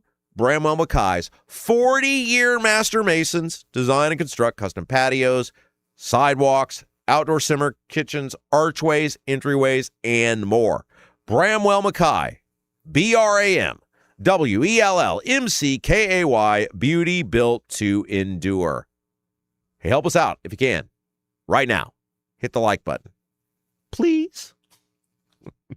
Really helps us grow the program. Thanks to each and every one of you every day who help like, share, and subscribe to the Rob Kendall Show and help us keep the word out about Indiana news and politics and government. All right, we're going to take our final break, and then we're going the rest of the way. When we come back, Trump's prompter guy is in trouble, potentially, and you won't believe what it's for. Plus, Jason will have the best YouTube comments of the day. We got brought to you by Black Sheep Plumbing. We got so much to get to. Don't go anywhere. We'll be back. You're watching Rob Kendall Show. Do you have a dog but don't have a fenced-in yard? Your HOA won't allow a fence? Worried about having to watch your furry friend anytime you go outside? Avoid the blazing hot summers and freezing cold winters with All-American Dog Fence. All-American Dog Fence is the cost-effective, easy-to-use, in-ground fence system to keep your dog secure and give you peace of mind anytime they're outside. All-American Dog Fence backs their Pet Stop products with a lifetime warranty. Call or text All-American Dog Fence at 317-862-6606 or visit their website at allamericandogfence.com. Mention the Rob Kendall Show and get $200 off a new installation. Right now, everything's expensive. That includes things you need around the house. If your water heater, water softener, or well pump goes out, or even if your toilet stops working, you could be looking at a major expense. Don't let your next call to a plumber break the bank. Call John at Black Sheep Plumbing. John is a Hoosier lifer who takes pride in and stands behind his work. That's why all basic services and repairs with Black Sheep Plumbing come with a 2-year parts and labor guarantee, with water heaters having a 6-year parts and tank guarantee. Call or text Black Sheep Plumbing for all your needs today and speak directly with John, the owner. 765-315-7558. That's Black Sheep Plumbing at 765-315-7558. Buying a home or thinking about refinancing? Work with someone local who understands the central Indiana market. Gary Tedrow with Verity Mortgage helps homebuyers and homeowners explore options for purchasing, refinancing, or even consolidating higher interest debt through their mortgage. Gary's approach is simple, clear advice, and personalized guidance, so you can make confident decisions. Visit loansbygary.homes to learn more or get started today. You've got nothing to lose but dollars on your mortgage payment. So call for a free, no-obligation quote, 317-695-5179. Gary Tedrow, NMLS number 179207 with Verity Mortgage, NMLS number 70345, an equal housing opportunity lender.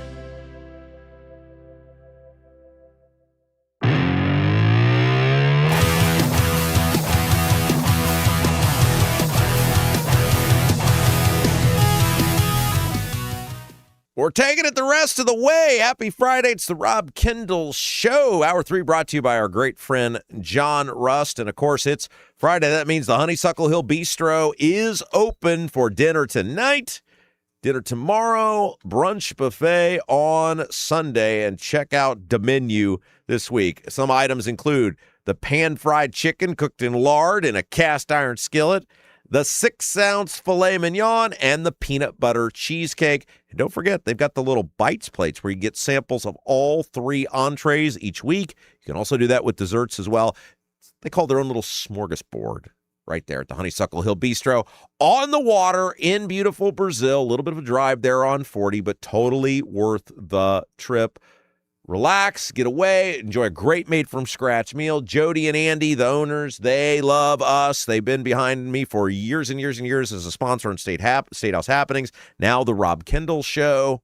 Speaking of which, Statehouse Happenings, by the way, let me finish up here. 812-443-3003, 812-443-3003. Get your reservation in for a great dinner tonight, great dinner tomorrow, or brunch buffet on Sunday. Honeysuckle Hill Bistro and Cottage on the water in Brazil. Speaking of Statehouse Happenings, if you get down here today and you say, I need more Rob Kendall in my life, Statehouse Happenings is up. It's available for viewing on the videos tab on our YouTube page. It's also on demand on all the Apple, Spotify, iHeart, all the places. Fastest 30 minutes in Indiana politics and government each week, where we recap the biggest stories from the week that was. It's Jim Merritt, it's Abdul, it's myself. If you're like, I got to get something fresh from the Rob Kendall Show. 2 days is too much. Check out Statehouse Happenings. We love Statehouse Happenings. Check it out on the videos tab. All right, one quick story, and then we'll get to Jason with the best comments of the day, brought to you by Black Sheep Plumbing. It is the Trump prompter guy. This is super interesting. Story comes to us from ABC. Now, they couldn't cover the Trump announcement last night or speech, but they could cover this about Trump. President Donald Trump's longtime teleprompter operator is believed to have made tens of thousands of dollars by placing bets on more than a dozen of Trump's speeches on the prediction market Kalshi. Federal investigators with Commodity Futures Trading Commission found. Sources familiar with the matter told ABC News. So Kalshi is what they call a predictions market. And betting on politics is illegal in America, but through, I guess I'd say it's a loophole, but the government's fully aware these people exist and they're not doing anything about it. The prediction market, you can wager on the likelihood of something happening. You can't bet on it, but you can put money on the likelihood of something happening. I know it's very odd. It's very weird, but it's illegal. And according to the federal investigators, this guy who controlled the prompter, which meant he knew about things in the speeches that nobody else knew about, was betting on this prediction market and making money. Gabriel Perez, a technical assistant to the president, who's been operating Trump's teleprompter since 2016, according to ABC, is in talks with federal regulators to settle allegations he used his inside knowledge of the president's speeches to win more than $100,000. Holy smokes. According to sources, Kalshi alerted its regulator, the Commodity Futures Trading Commission, CFTC,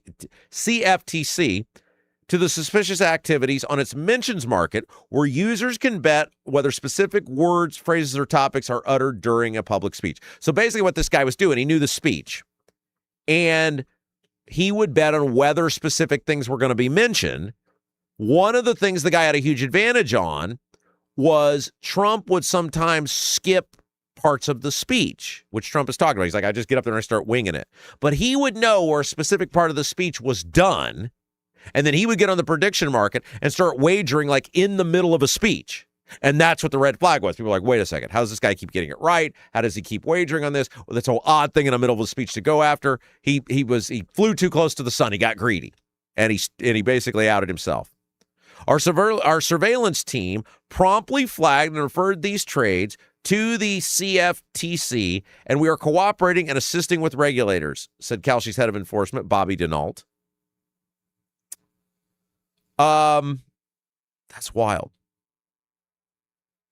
So this guy was making money off knowing what Trump's speeches were and what they looked like at the very end because he was the prompter guy. So he knew what was going to be in the speech before anybody else. He knew what the final speech looked like. And then he was putting big money in the prediction market on what was going to happen. Caroline Leavitt, the spokesperson, press secretary for the White House, said she spoke with President Trump about it. He thought it was a disgrace and made the decision himself to put Perez on unpaid leave.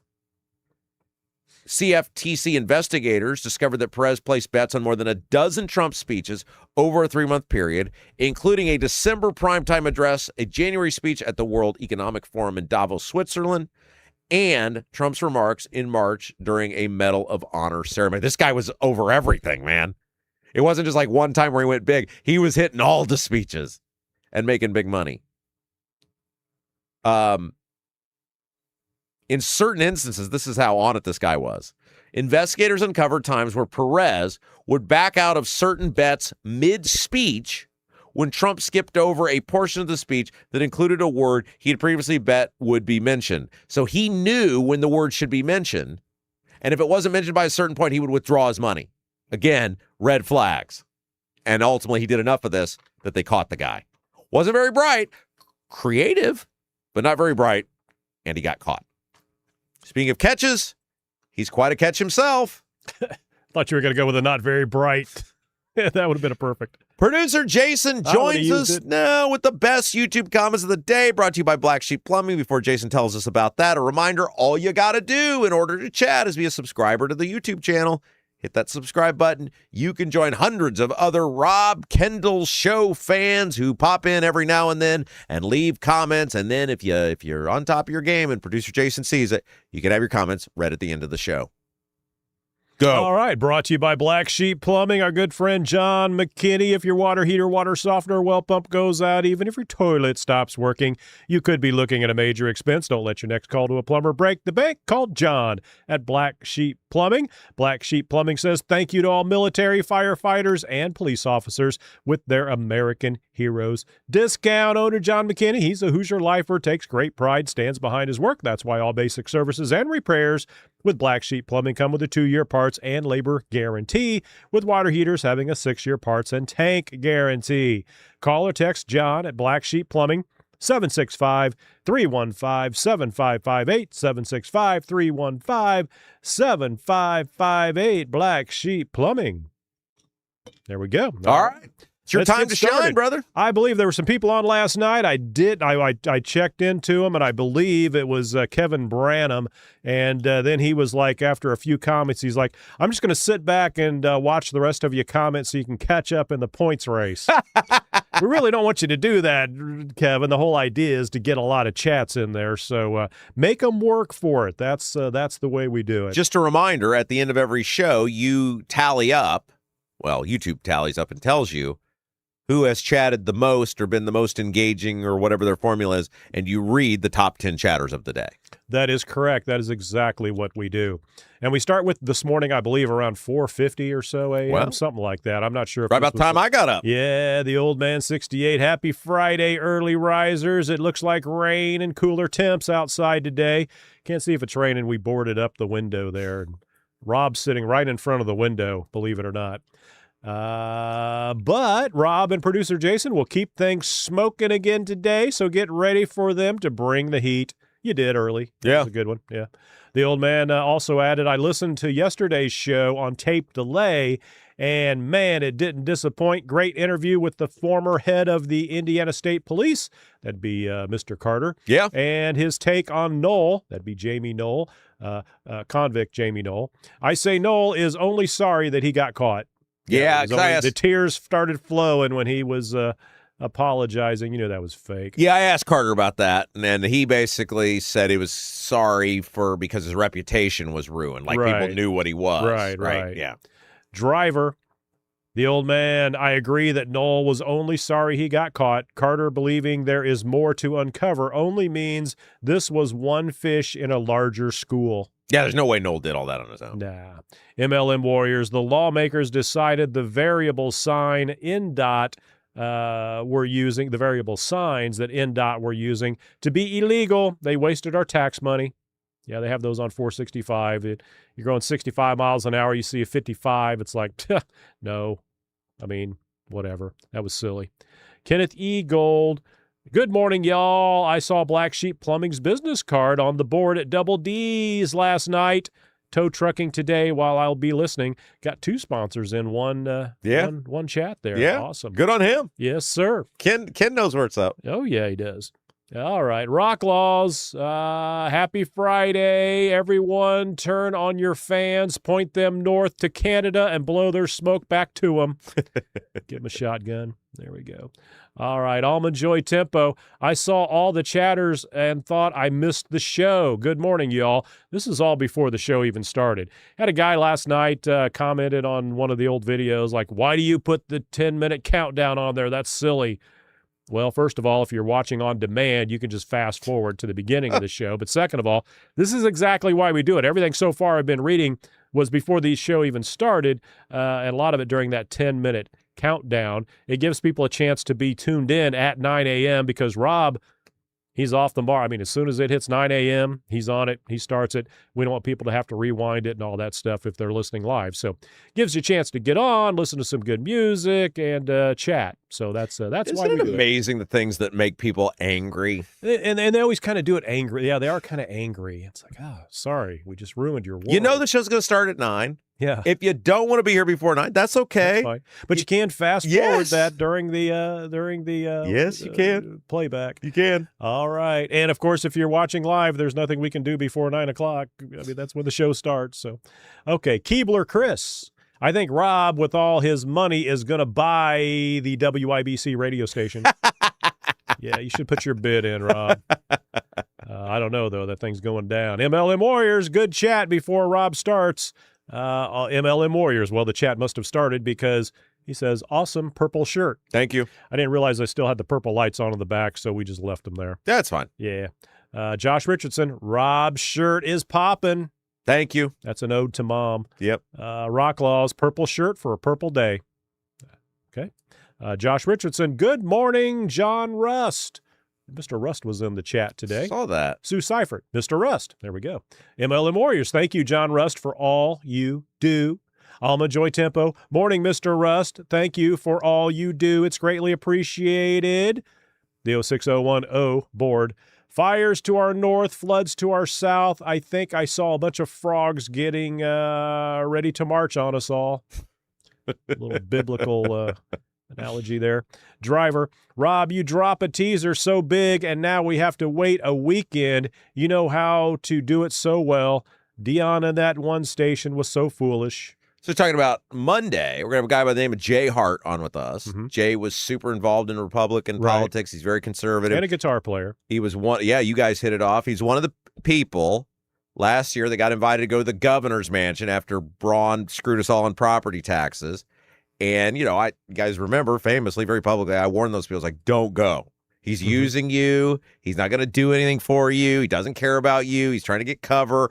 Don't help him out of the grave, right? We got to bury this dude up. And Jay went to a couple of those, and Jay was not very happy with me when I said those. And now he's like, dude, you were right.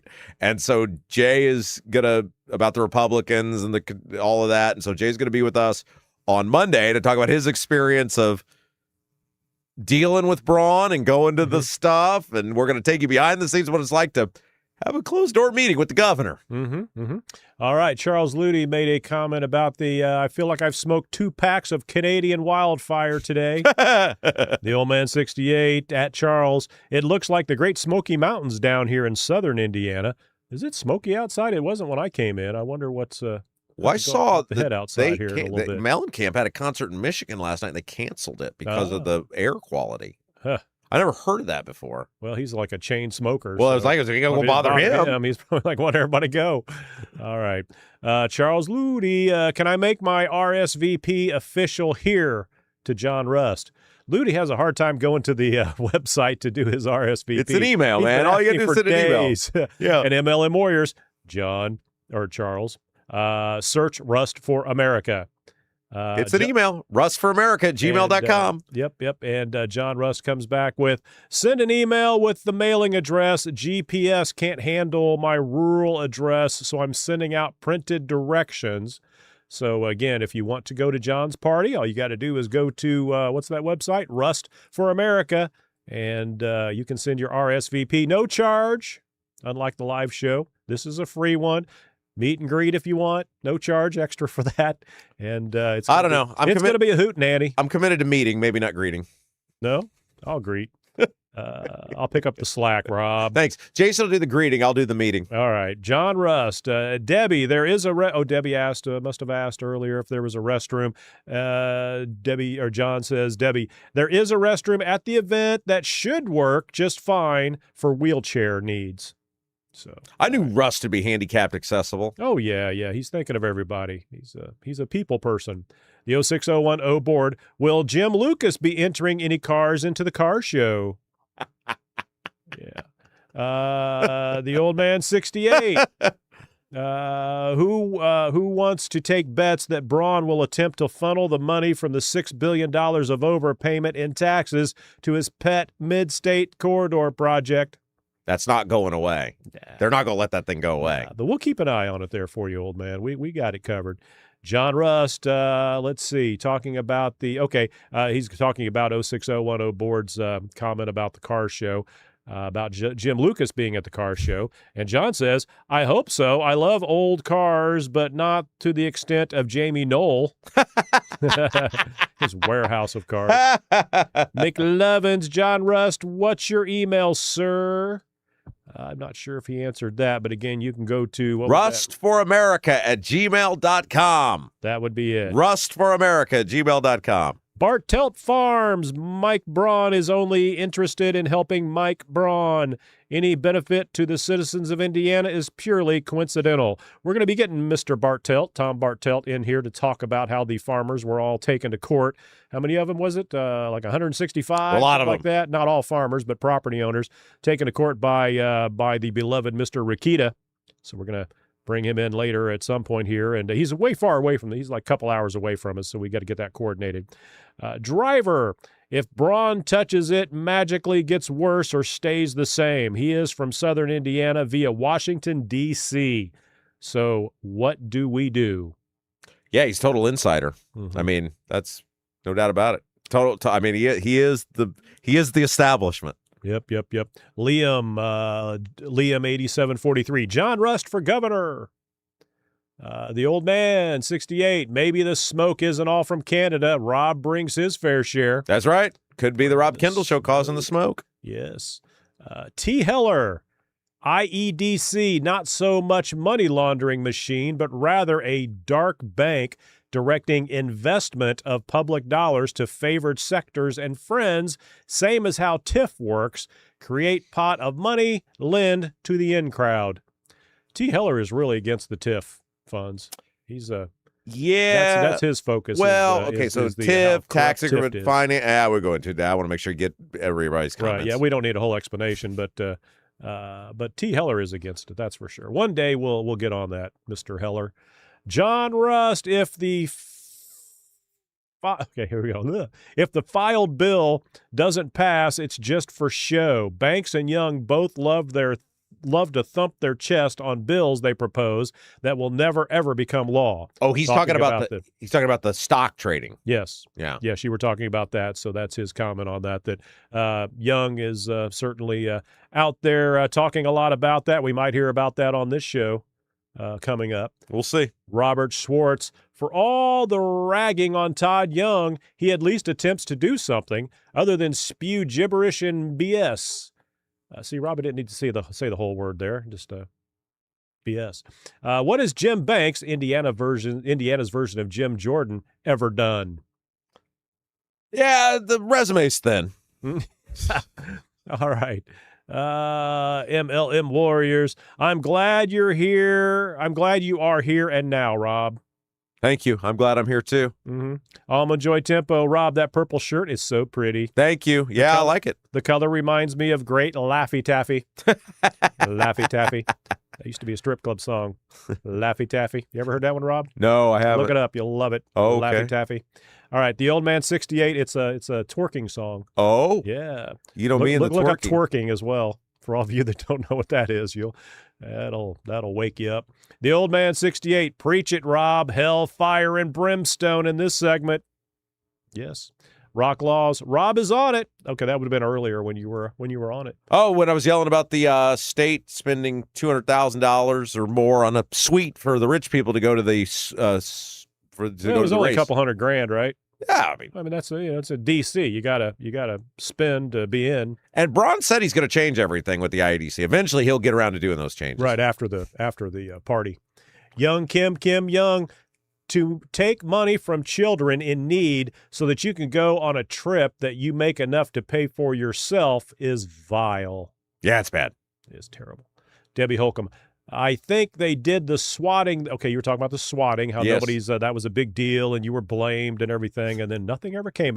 They couldn't catch the guy. Think about Jim Lucas. How many swatting ordeals were there? There were a ton. There were a whole bunch of them. Yeah, and so those would have been called in. Well, some of them were electronic. Okay, and they can't trace that stuff. We know that's not possible in this day and age. Think about that, though. Jim Lucas said it was my fault because I told people publicly how much the lawmakers hated them, and that made the people do it. Right. Oh, by the way, I just noticed can you see? Oh, hold on. For those of you watching, I can't get the mic out of the way. I've got my C. Mills Rob Kendall shirt on. Looks nice. Thank you. I thought I looked swell in it, so I went ahead and wore it. All right. LD Stoltz. Let's also add how many folks are barely getting by or not and paying their taxes so rich people can go and eat free food. That's why I like being in the media, because you get free food. No, not to the extent of $200,000 in a suite, but I mean it's such grandiose. It's just such it's such excess. It's disgusting. Mm-hmm. Very much so. That's a good word for it, Rob. LD Stoltz, Rob is bringing it on a Friday, no less. Yes, you were. Josh Richardson on fire today. El Fuego. Don B, 26OZ. So much for FCC friendliness. That was when you dropped your S-bomb. Yeah. Yeah. I will be FCC Crap friendly. would have worked just as well, but all right. Indiana South Shore, Prod was a worthless senator, so why would we think he would make a good governor? Because he kind of laid low as a senator. Then when he couldn't get a road pass when he was a senator. Carlson. Remember when he went on Tucker Carlson? He got just pulverized. Oh, well, yeah. What was that? Well, that was the qualified immunity.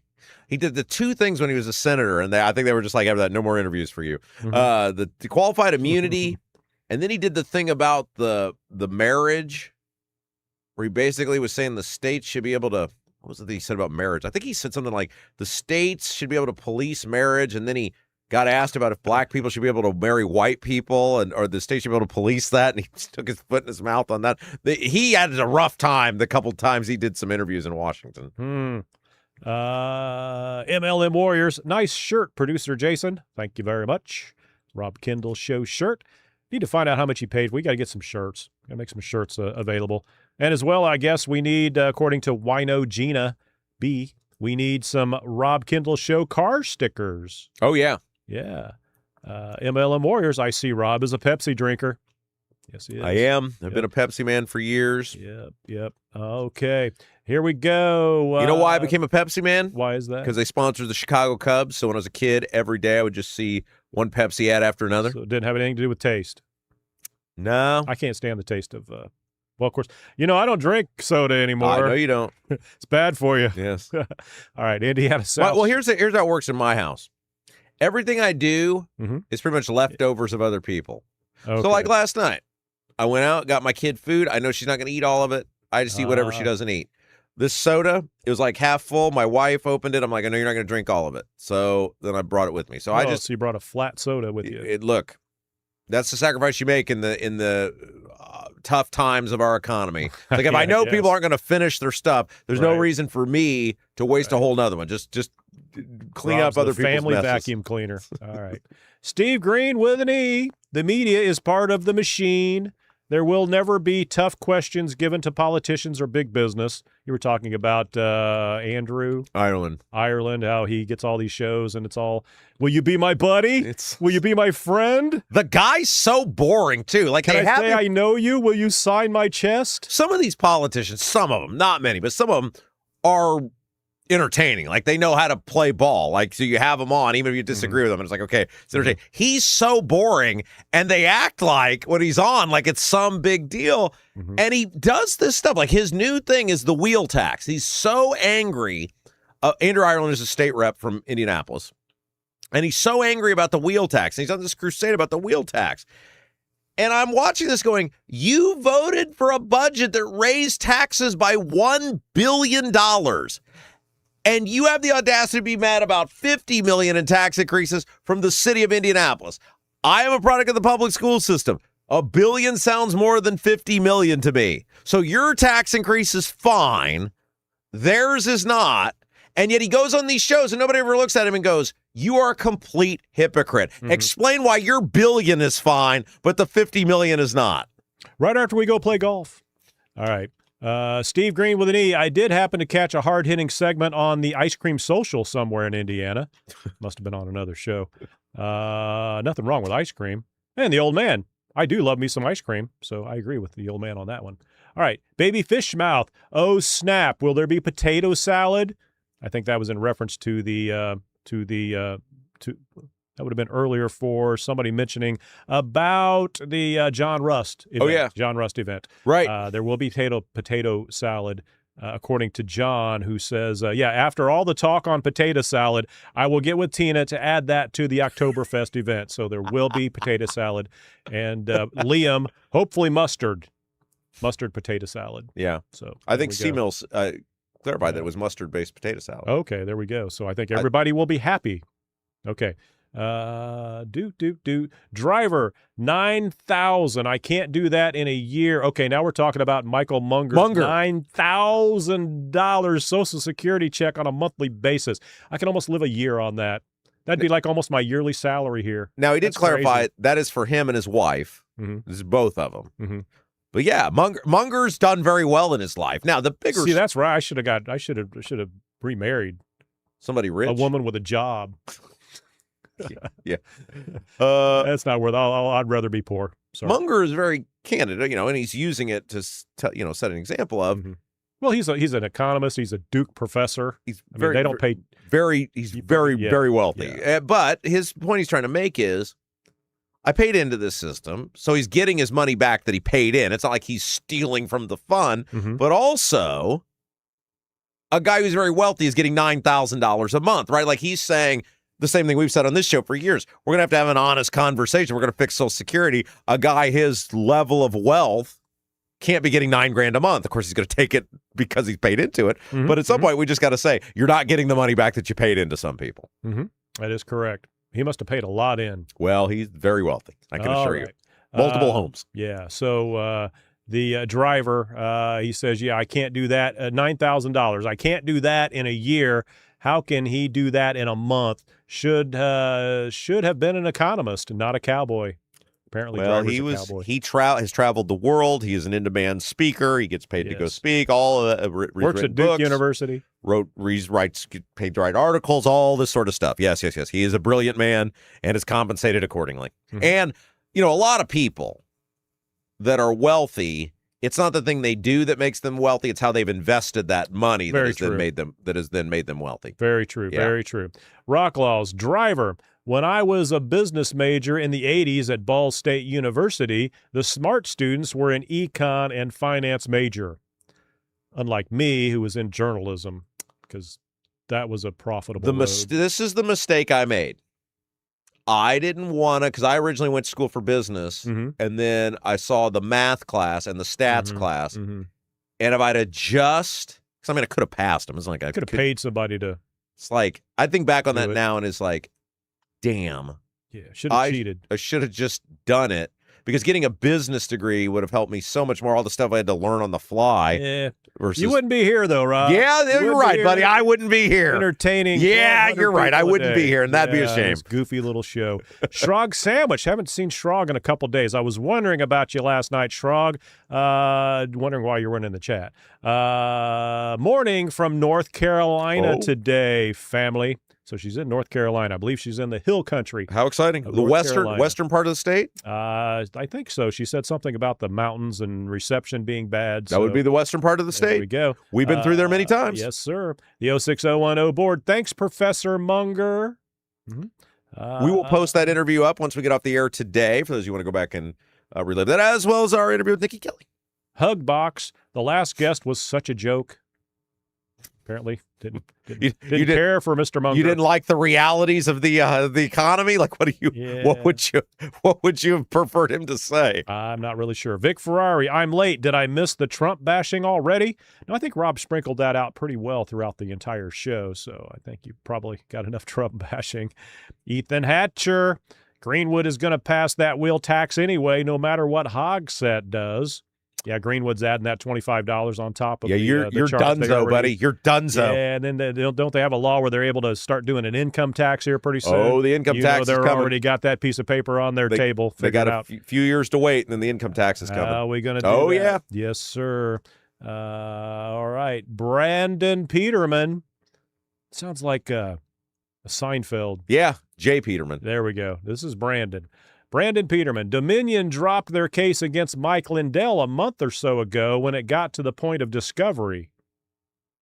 Interesting. I seem to remember. I don't know the details. Mike Lindell, the My Pillow guy. The My Pillow guy.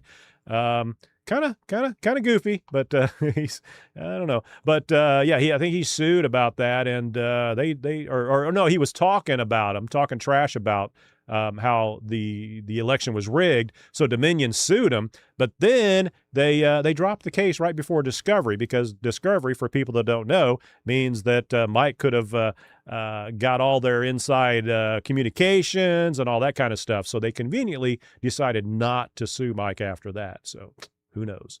I'm no attorney. I wouldn't be sitting here. Sue Seifert, just because we have all the tech does not mean it should always be used. Talking about the elections. Yeah. And the stuff. Yep. All right. The 0601 board. 06010 board. Let your eyes tell the story. 81 million votes for Biden, but he couldn't get 50 people to a rally.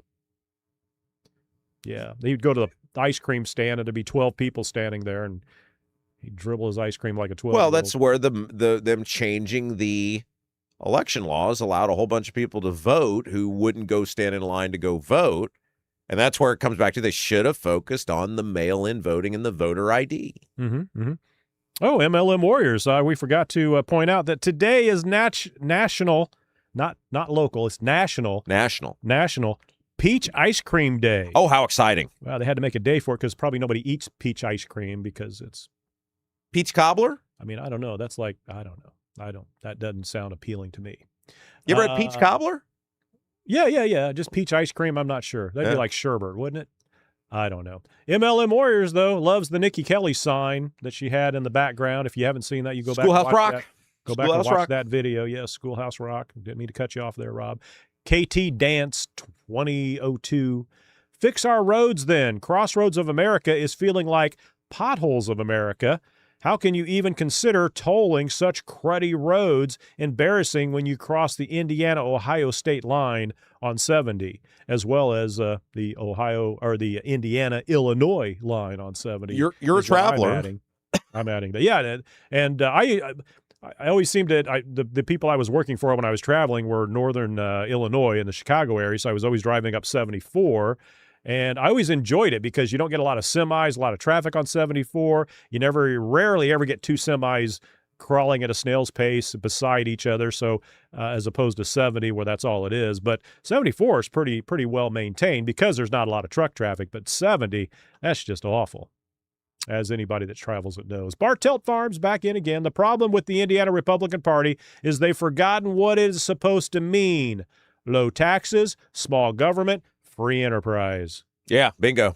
There we go. Bowden JM. Nikki Kelly is great and enjoy reading her email daily newsletter. I didn't realize she had an email daily newsletter. How have I not known that? Get that email daily newsletter with the Capitol Chronicle. Totally free to sign up for. All right. Vic Ferrari. Nikki Kelly is awesome. MLM Warriors. Thank you, Nikki Kelly. You're so fine, you blow my mind. I just added that. Sorry. That's not what MLM Warrior said. Robert Schwartz, here we go. Tater salad again. There must have been more conversation about tater salad. That is right. Steve Green with an E. Rust or bust. Rock Laws. Rust or bust. Agreed. McLovin's going to DD's tomorrow. Oh, excellent. Excellent. Yeah, Rock Laws. Nikki Kelly is awesome. Ethan Hatcher. In Rust we trust. Ethan, are you coming to the event? I know it's a Saturday. Yeah. Oh, they have plenty of time to get back to a show. It's at noon. What's that show? Almond Joy Tempo. This morning is flying by. I can't wait for my coworker to get back from maternity leave so I can go back to my morning routine of listening to the Rob Kendall Show. Who was that? That was Almond Joy Tempo. Oh, yes, Almond Joy. Yes, she is quite a joy. Yes. Always loved to hearing Laffy Taffy. Go look it up. Funny. Okay, let's see. So what do we got going on here? Okay, so today we had over 40 commenters. Good day for a Friday. Yeah, that's good. The more you comment, the more points you get. And we're going to go here with the top 10. And let's see. Oh, McLovin's, Baby Fishmouth, and Steve Green just outside the top 10.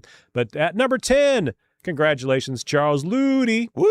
Yeah, number 9, Mad Duck. Sue Seifert's number 8. And at number 7 is Robert Schwartz, all with 225 points. With 250 points, number 6 is Kevin Branham.